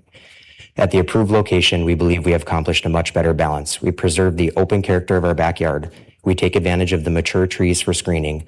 We maintain substantial separation from neighboring properties, address drainage, and place the building where we believe it has the least overall visual impact. Ultimately, the board had the opportunity to hear the concerns from both sides, discuss them, evaluate this property, and work with us on modifications to the proposal. After that process and after those modifications were made, the board approved the variance by a 4-to-1 vote. We believe the approved plan is reasonable for this particular property, preserves the character and screening of the area, and addresses the legitimate concerns that were raised. My wife and I have tried to approach this in good faith from the beginning. We want to build something that our family will enjoy for many years while also being respectful of our neighbors and surrounding area. For those reasons, we respectfully ask the council uphold the board's approval. Thank you. Thank you. Would you mind answering a few questions? I got one to start with. What's the overall height of this building? So 23 feet is to the tip, and with 1.5 foot minimum grade or fill, we're talking 25 feet, approximately. Is there an intention of adding any other driveways? Is there going to be a connection with a road or? No. Okay. You plan on storing anything outside back there? Yes, we have patio furniture. We have a Ranger for snow removal. And then I guess outside around it. Oh, no. All right, Ms. Osowski. Yeah, this might be a question for Mr. Gosted. But just say that these fine folks came to us and they wanted to add on a 3,000 square foot addition to their home. Would they be able to do that? Like if it was attached is a question. I see Nate's nodding his head. I know that. I don't Sorry. want to say names, but I know the Hensrud family right down the street added a sport court similar to their house, but I don't know. Right. Nate, why I'm don't just wondering Mr. if Cole, it's why don't you step up? attached. You've been nodding your head, now you're called on, so. Right. Like if it's attached, does that change the square footage or? And I think their setbacks were 15, if I recall. And our neighbor, to answer some of the questions earlier, our neighbor to the south has 10 feet from our property line with his shed. Okay. Nathan Cole, building inspector. Yes, they could do a 3,000 square foot addition. Accessory wouldn't be allowed. They would have to go for a variance. So if it was just a basketball court, bedroom, stuff like that, then you could do it. Once you fall into that garage accessory, then that's where they're limited to 1,200 square feet. So they would be able to build it if it was connected and there wouldn't be the limitation on the square footage, but just because it is disconnected, we have a limitation because it's a separate building? He does have sort of garage use in it, so that would fall under the attached accessory part of the building, which he's only allowed 1,200 square feet. I guess my question is though, like he would be able to build a 3,000 square, like he could build this. He could build the addition. He couldn't build a garage. None of that portion could be a garage because that he's limited to. But he could utilize his Yes. home space however he wanted, and he legally, without going against our code, he could add on 3,000 He couldn't more. do the attached accessory because that's the garage. His garage right now is probably sitting at that 1,000 square feet going off memory. Uh-huh. So only has 200 square feet, let's say, of attached accessory. There's Can I interrupt to help you? Mr. Osowski, if he put an addition with 5 bedrooms, 2 living rooms, a fireplace, and another kitchen, he could do that without any problems. He just can't add another garage. Correct. Thank you, Mr. Sandy. I appreciate that. And I don't know who could maybe answer this question for me, maybe Mr. Hanson. I guess I'm just looking, I think the flooding of the land is probably the most concerning to me because I would hate to see, someone else's property get flooded. But, you guys stated that you took that very seriously. With your current plans, do you think that would reduce the all around flooding to the neighborhood? Or do you think it would help out your neighbor's property if you put in, more of this flood protection, and maybe it would even help with hers? Or So our engineer had extensive experience with CPS in this area prior to Houston, and he said our grading on our yard from south to north is a half a foot. So he said there's no drainage issues with our yard. He said generally if there's flooding, and they just put a new culvert in. I don't know if it was bigger, but he said the culverts are generally too small and it freezes in the ditches. So his professional opinion was it has nothing to do with our yard. Our yard is graded. And with this building being far enough back, he didn't see any concerns with it. I was just wondering, I guess, with the solution to the flooding problem that you guys stated you had, if it would be beneficial to other properties around there also, because it would open up the drainway a little bit more, is just what I'm wondering. But I know you're not an engineer, Yeah. so. I mean, from what I've been told by him, it doesn't seem like there's going to be any. Oh, you're getting adverse- tapped out. So with that being said, yes, the properties to the south all drain to the north. At a certain point, they tip and go either direction. Uh-huh. So if we built a swale, it would drain off the neighbor that has a garage right to your south. Okay. And everything would flow to the north to the ditch. Because we would make a ditch tapered directly to the north ditch, then down to the river. Okay, thank you. All right, council, if you have any other questions for Mr. Safransky, they're not going to be back up, so it's a good chance. No more questions. So it's technically not in my ward because it's county, so it's ward adjacent to me. So I did walk the property with the property owner, and the first thing I did notice was it's not even a single row of trees, I believe, in the back. It's two rows of very mature trees. You really can't even see that there's a neighbor behind it. The only thing I could see was the neighbor to your south. And we talked about the drainage. That's, usually the biggest topic of conversation. And I think, the construction company is doing more than sufficient to make sure there's no added damage to anyone's property. So. All right, any other comments or questions? Otherwise, we're going to move. Ms. Osowski, I guess please. I walked the property also, and I have to agree with Mr. Friedolfs. There is a huge row of mature trees that you can, I understand on the south side of the property because those trees aren't very mature, but on the back, there is definitely a full row of mature trees. And then behind it, I didn't, obviously go look at that second row, but I did see some trees also on that part of the property. So I have to agree with Mr. Friedels. The trees would really cover it a lot. There wouldn't be much you'd see, so. Any other comments? Mr. Veen, did you have a comment? Yeah, just a question maybe for Mr. Goss, that again, we're in part trying to determine whether the opinion of the Board of Adjustment is arbitrary, capricious, or unreasonable, right?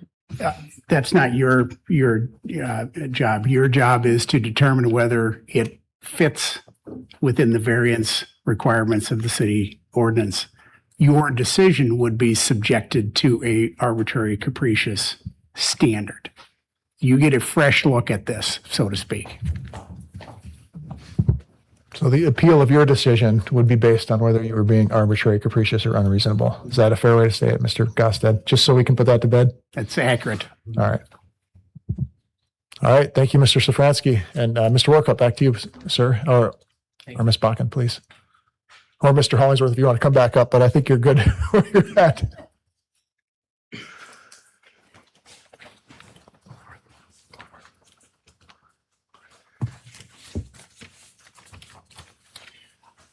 While we appreciate that there are currently trees on the property, there's nothing that guarantees those trees are going to stay. They could be cut down, they could die. They could be replaced, they might not be replaced. There's nothing that guarantees that. And the trees, while they might currently provide an effective screen to the building, don't really have anything to do with the size of the building. The size of the building is too large for the current zoning requirements. There hasn't been anything presented to this board of showing a hardship of what exists with this property and the zoning regulations that apply to this property, that it would be a hardship to comply with the zoning ordinances.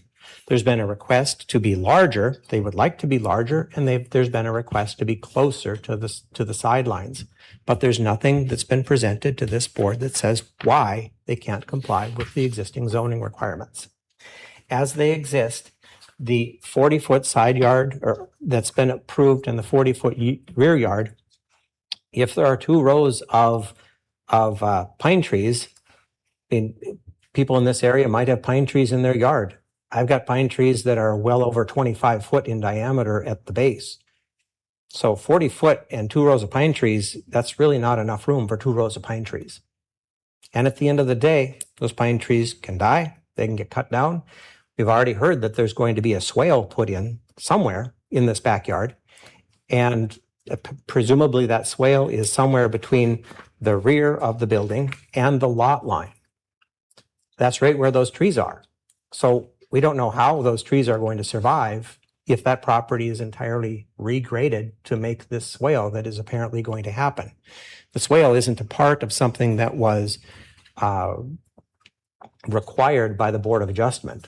Apparently it's something that might happen, but it's not something that's in the board's requirements. All they did was grant a 40-foot variance for the side and the backyard and a larger building. There's nothing requiring a variance or a swale to be put in place, nothing requiring the trees to remain in place, or if they die or are cut down, that new ones be replaced. So I don't believe as though, although it might work in the short term, there's nothing that requires that the trees would stay for the long term.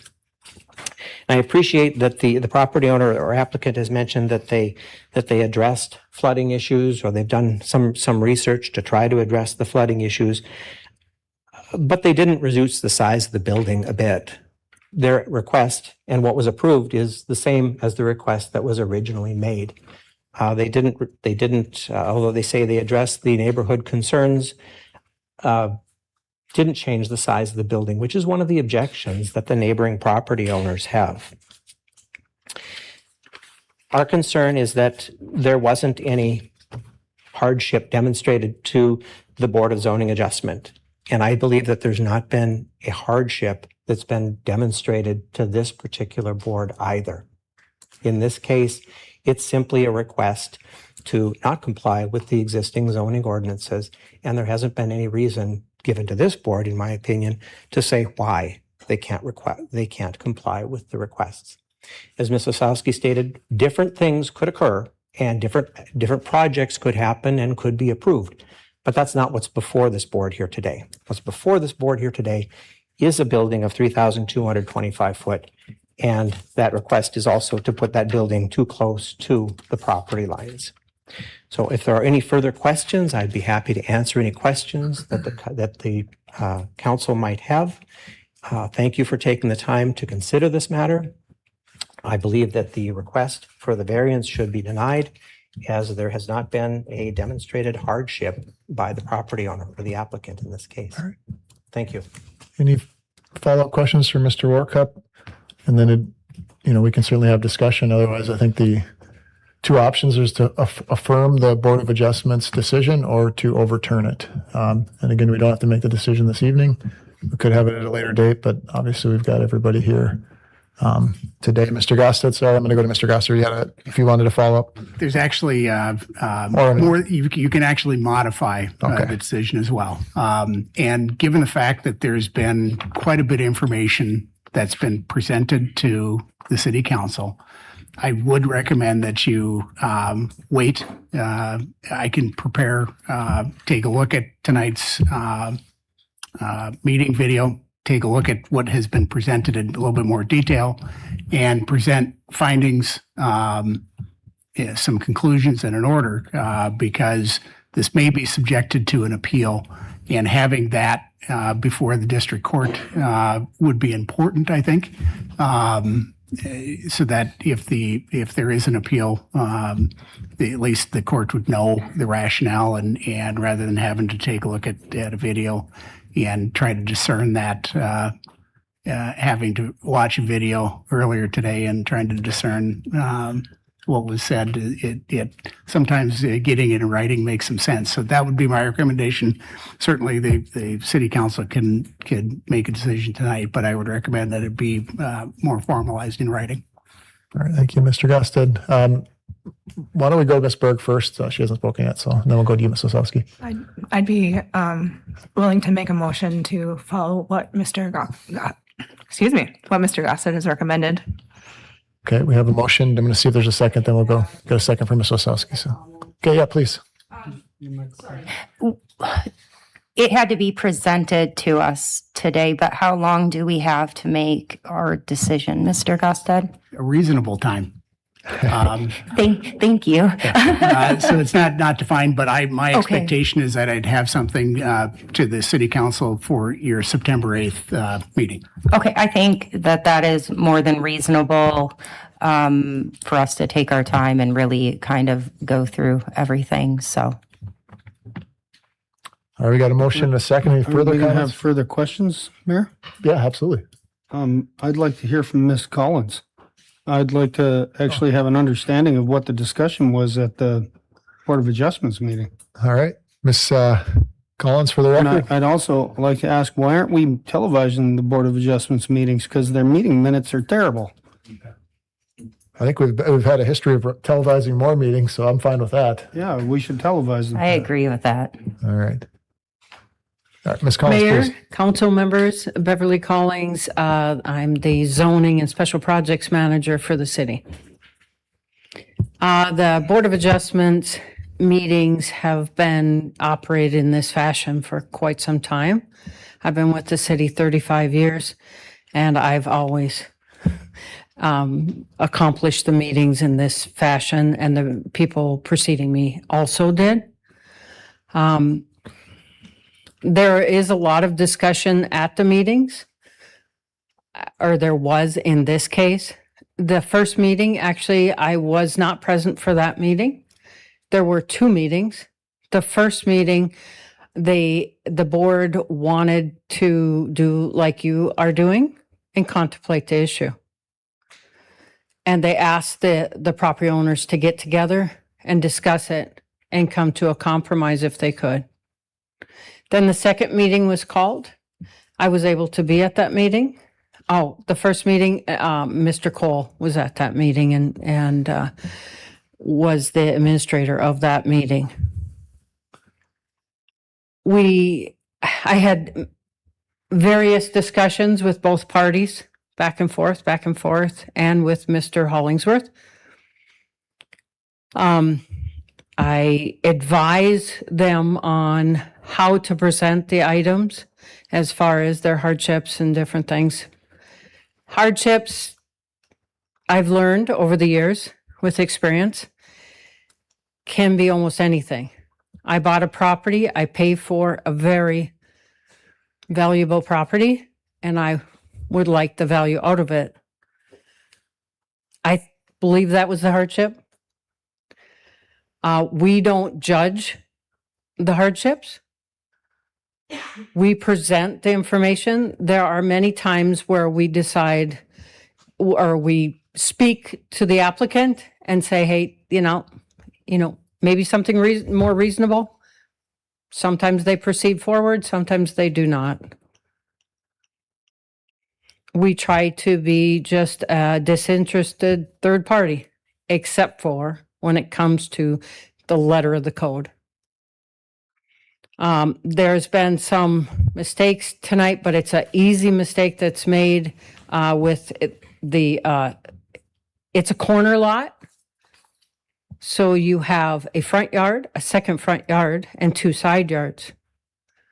So it isn't, normal people would just say, yeah, it's a rear yard, but it actually is a side yard.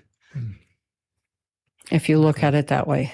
And Mr. Brooks can correct me if I'm wrong in that. But we're looking at just the distance of it. The meeting, I think, was mostly cordial during the meeting. There were 2 individuals from the audience who were addressing other items that made comments. They were, if I remember right, were in favor of it. It was a extended conversation, probably 45 minutes. Everybody, Ms. Bakken had many handouts, which are the same that you have in your packets. I tried to provide everything. She also had a written statement, and then Mr. Hollingsworth had their statement also that we provided. The board asked many questions. As far as the swale, you have to provide proper drainage. That's in the code. That's really not an issue with the Board of Adjustments necessarily. It could be with the setbacks, and that they discussed that at length. But they didn't put that as part of the motion, probably because, there are other ordinances that will address that and require that they follow those ordinances. Okay. Ms. Collins, quickly, Mr. Workup listed many requirements in order to support a variance. Are you aware, or is the Board of Adjustments aware of the legal requirements in order to approve a variance? They are, I believe. I'm not going to speak for the board. Okay. Generally But speaking, Generally speaking, I believe they are. Okay.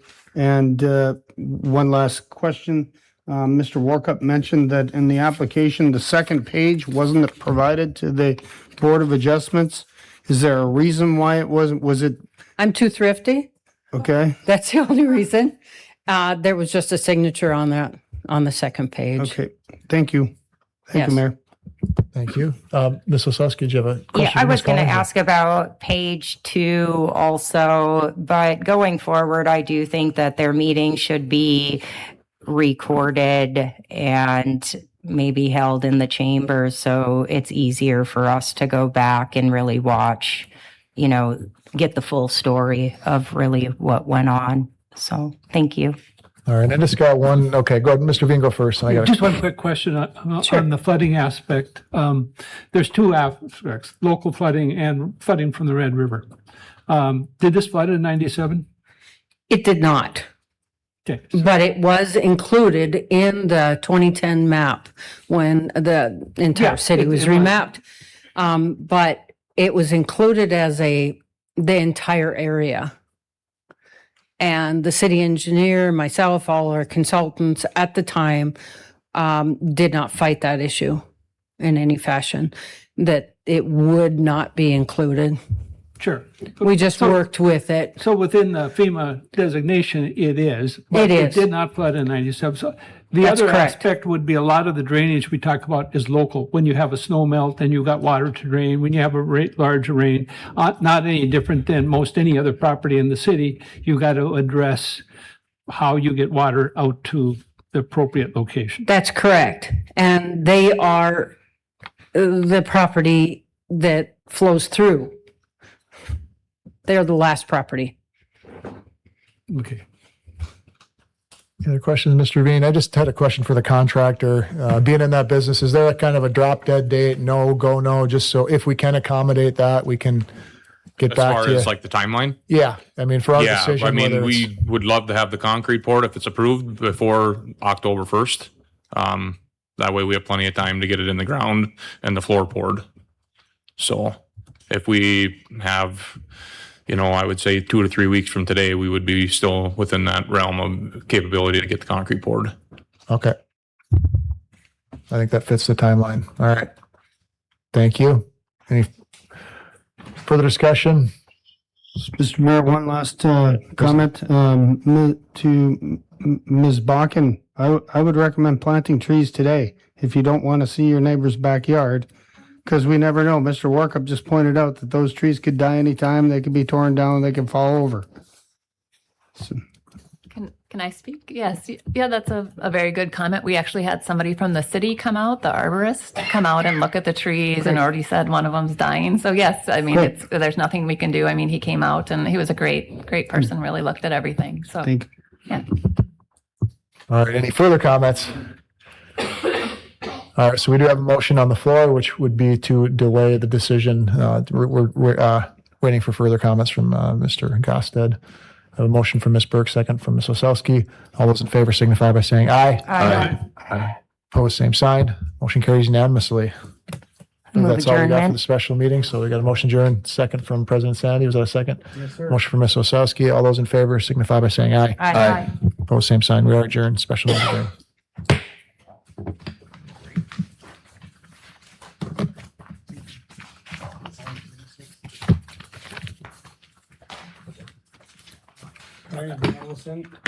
Thanks, everybody. This is Grand Forks City Council's Committee of the Whole for Monday, August 24th. Under item 1, call to order. 1.1, welcome and roll call. Weigel. Salsky. Here. Berg. Here. Salatini. Here. Friedels. Here. Veen. Here. And President Sandy. Here. Thank you. Under item 3, action items 3.1, employee health insurance benefits RFP results and 2027 coverage considerations.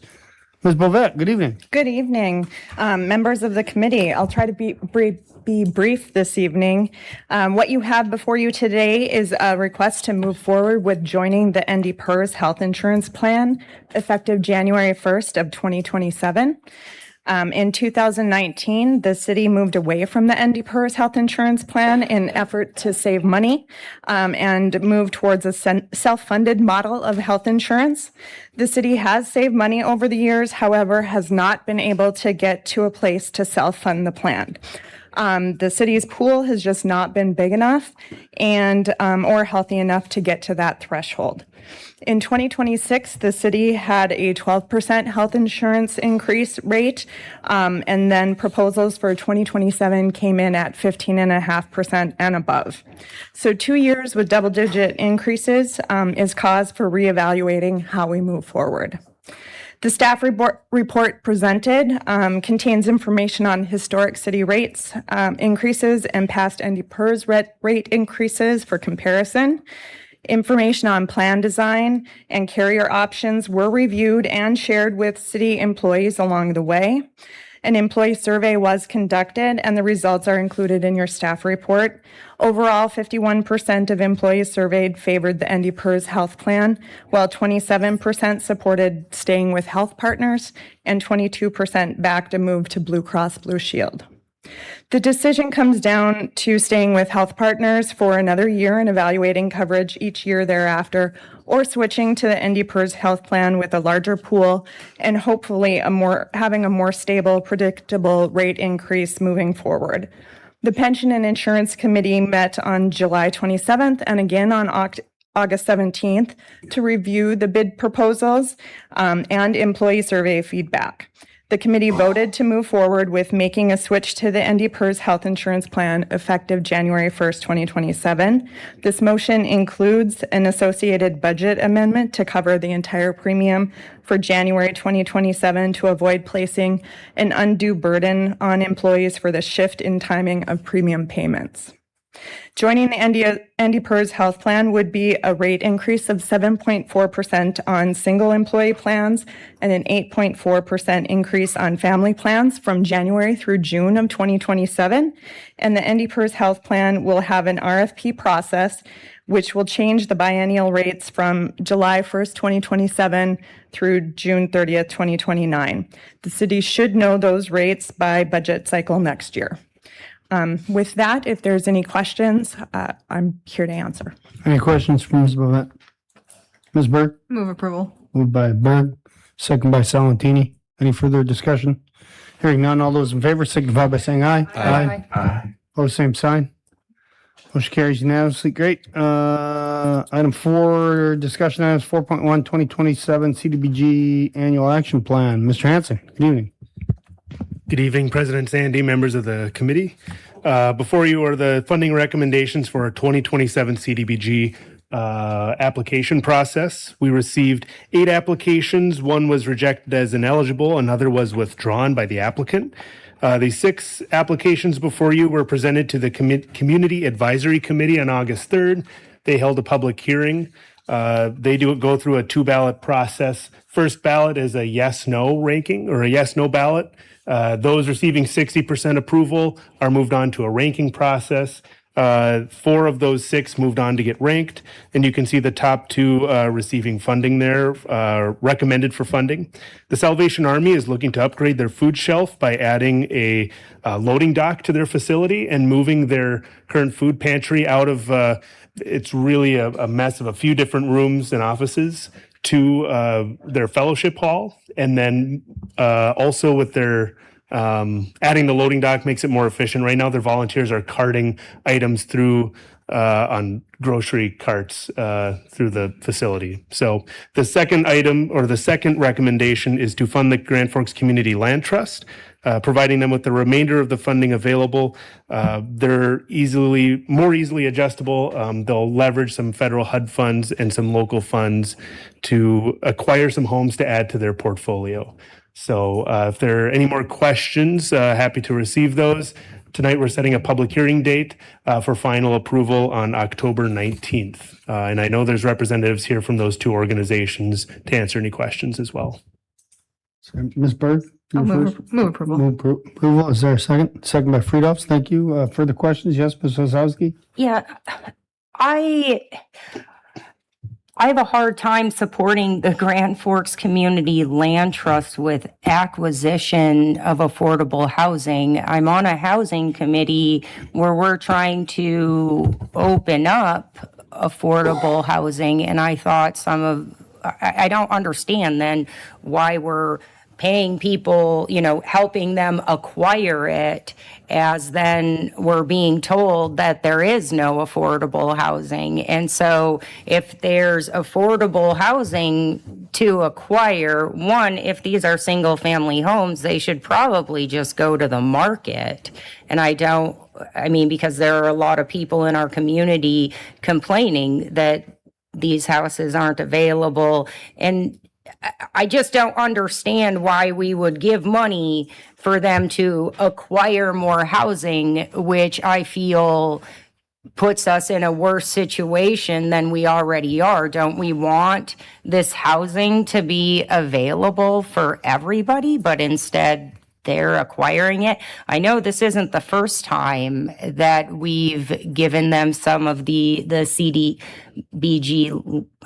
funds to acquire the housing. And so I'm just kind of wondering, what are they acquiring? Are they single family homes? Are they apartment buildings? And if they keep acquiring property, there must be property out there for other people to acquire also. And so on one hand, we're saying this isn't available. On the other hand, we're giving it to the Community Land Trust to acquire. And so I'm real confused about that. Sure. So the way the Community Land Trust model works is that they use different sources of grant funding to acquire homes that normally would not be affordable to a family. So an example would be if there's a $325,000 home, that is not affordable to a local family, they would use grants to subsidize acquisition of the home. But a majority of the money would be put in by a qualified low to moderate income family through a regular mortgage, just like everyone else would.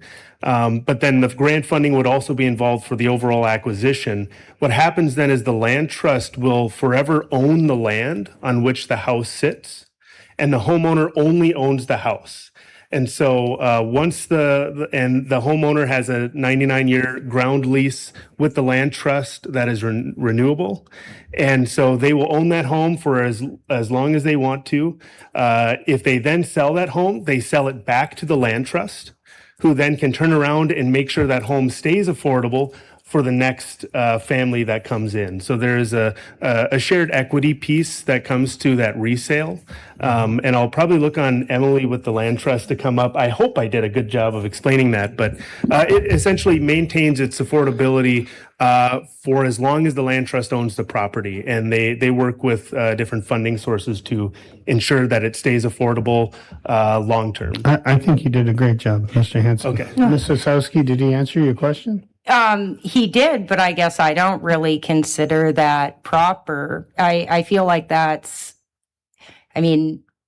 almost an unfair advantage where you talked about a $325,000 home. I just feel like we're then, as a Grand Forks Community Trust, we're taking it off the market as we're having these, Air Force people stating that they have no place to live, and college students. And so are we basically giving people unfair advantages? I guess I don't fully agree with us giving money so a land trust can purchase it. I disagree with that portion. Did you want to come up and, yeah. Okay, good evening, council members. I'm Emily Contreras. I'm the executive director of Grand Forks Community Land Trust. First of all, you did a fantastic job. Most people are not able to summarize it that succinctly. So from the perspective of what we accomplish in the process, I think it's important to note that many of the homes that we are acquiring have maybe not significant, but they have important needs that typically homeowners who are already paying as much as they can possibly pay would not be able to improve at the time that they're acquiring that home. So in many cases, we are improving HVAC, we've replaced shingles, we've replaced siding. We're doing significant work that if someone is already maximizing their spending power, 325 is on the high end. We haven't purchased a $325,000 home yet, although that could be by the time we put in our rehab costs, we might get to the point where it's $325,000. The CDBG dollars that we're talking about are a very small portion of the total funds that are going into this. But with the homes that we have acquired and sold over the course of the last year, half of those have actually been either long or short-term rentals that we have returned back to single-family homeownership. So I do understand the perspective of are we acquiring homes that could be purchased by people in the market, but we're working with people who are searching in the market. The households that we've served over the course of the last year, nurses, plumbers, teachers, folks who we really want to have not just want to have, we need in our communities. So this is a way to bring in the funding necessary to make those homes affordable for essential workers and families and ensure that they can accomplish home ownership just as anyone else would. Before our next meeting, could you possibly send out a list of all property that is currently in the land trust? Yes. And then, because you do this, do you have to follow the HUD requirements that the U.S. so all requirements that are set forth by HUD, you have to follow, correct? Yes, we've utilized HUD home funds, which actually come through the state, about 10 I don't know, 10, 13 years or so ago, there were home funds that came through the city at the time. CDBG, I think we actually only used, and this goes back to Meredith, this was pre-Colin. I believe CDBG was only used when we had some properties that needed to be torn down. And then there was some infrastructure work that happened there, and that's when CDBG was used. We've not used CDBG for acquisition previously. So it's mostly been home funds that were allocated early on through the city, but for almost the last 10 years, 8 to 10 years, those home funds have been allocated through the state of North Dakota, North Dakota Housing Finance Agency, which is a huge supporter of our program. And then North Dakota legislature has allocated housing incentive fund dollars to community land trusts as well. Do you guys pay the property taxes on these properties, or who? The homeowner, so the homeowner pays full property taxes, including the land. We have always paid full property taxes during the time of ownership that we have. Okay, thank you. Great. And Mr. V? Yes, Just sir. one quick question, Ms. Hanson. We had, what, 440,000 total this year? How does that compare with past years for availability of funds? Much less. So I know that as recently as I believe it was 2013, we were receiving more in entitlement funding. That's not adjusted for inflation. And so over time, our entitlement, the funding we've received directly from the federal government has decreased. It fluctuates a little bit here and there based on some formulas that take into account age of our housing stock, amount of low-income residents that we have. But overall, it's been decreasing. And with sale of Corporate Center 1 and Corporate Center 2, there's been less program income generated locally to be able to grant out. Any additional questions? Yes, Mr. Fritos. Yes, sir. So this is pretty intriguing. I never heard of this land trust here before. And so, you know, we're looking at different prongs of this approach, right? We've got a housing problem. You're working on a council for, you know, figuring that out. We've got houses, apartments being built now, but nothing on the, you know, we're not building on the lower end of the new house. I think this is just part of the piece of the puzzle that allows us to get more homes into the, you know, into the community. And I think it's just, you know, we can do all these things in a pronged approach. And I think that's what we're doing. I think this is great. Yeah, this is one of the main ways the city helps contribute to the low to moderate income housing in our community. So I think it's a great program myself. Which I was here when the city ponied up a bunch of properties to the community land trust 14 years ago. So any other comments or questions? Hearing none, all those in favor signify by saying aye. Aye. Opposed, same sign. Motion carries unanimously. Thank you. Items 4.2 and 4.3 were discussed earlier today at the Growth Fund Committee meeting. 4.2, Grand Forks Renaissance Zone Project, GF90 Franklin Marketplace, LLC. Mr. Conlon, a brief overview, please. You got it. Good evening, President Sandy, members of the committee.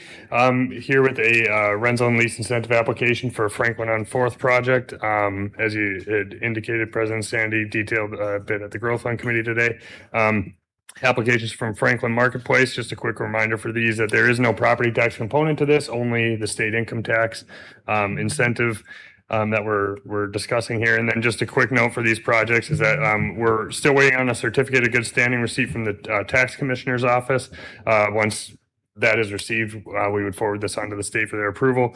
And then I just make a quick note in the staff report, the recommended action, there's a transpositional error for GF Project 88. It's GF Project 90. Happy to stand for any questions. And Mr. Bayo with the project team is also available for questions or a deeper run through if you Great. desire. Ms. Wasowski, question? Yeah, my one question is this.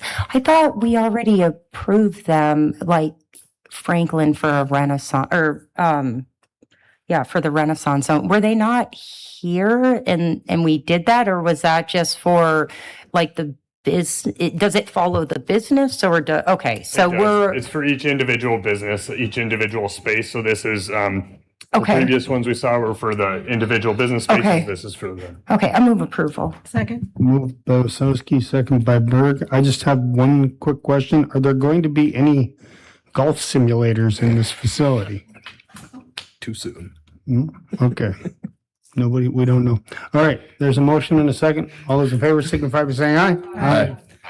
Opposed, same sign. Motion carries unanimously. Item 4.3, approved transfer of Class 4 alcoholic beverage license, MMW Hospitality, DBA Ground Round to Franklin Marketplace, DBA Fenders and Earls. I move approval. Moved by Osowski, second by Berg. Any comments?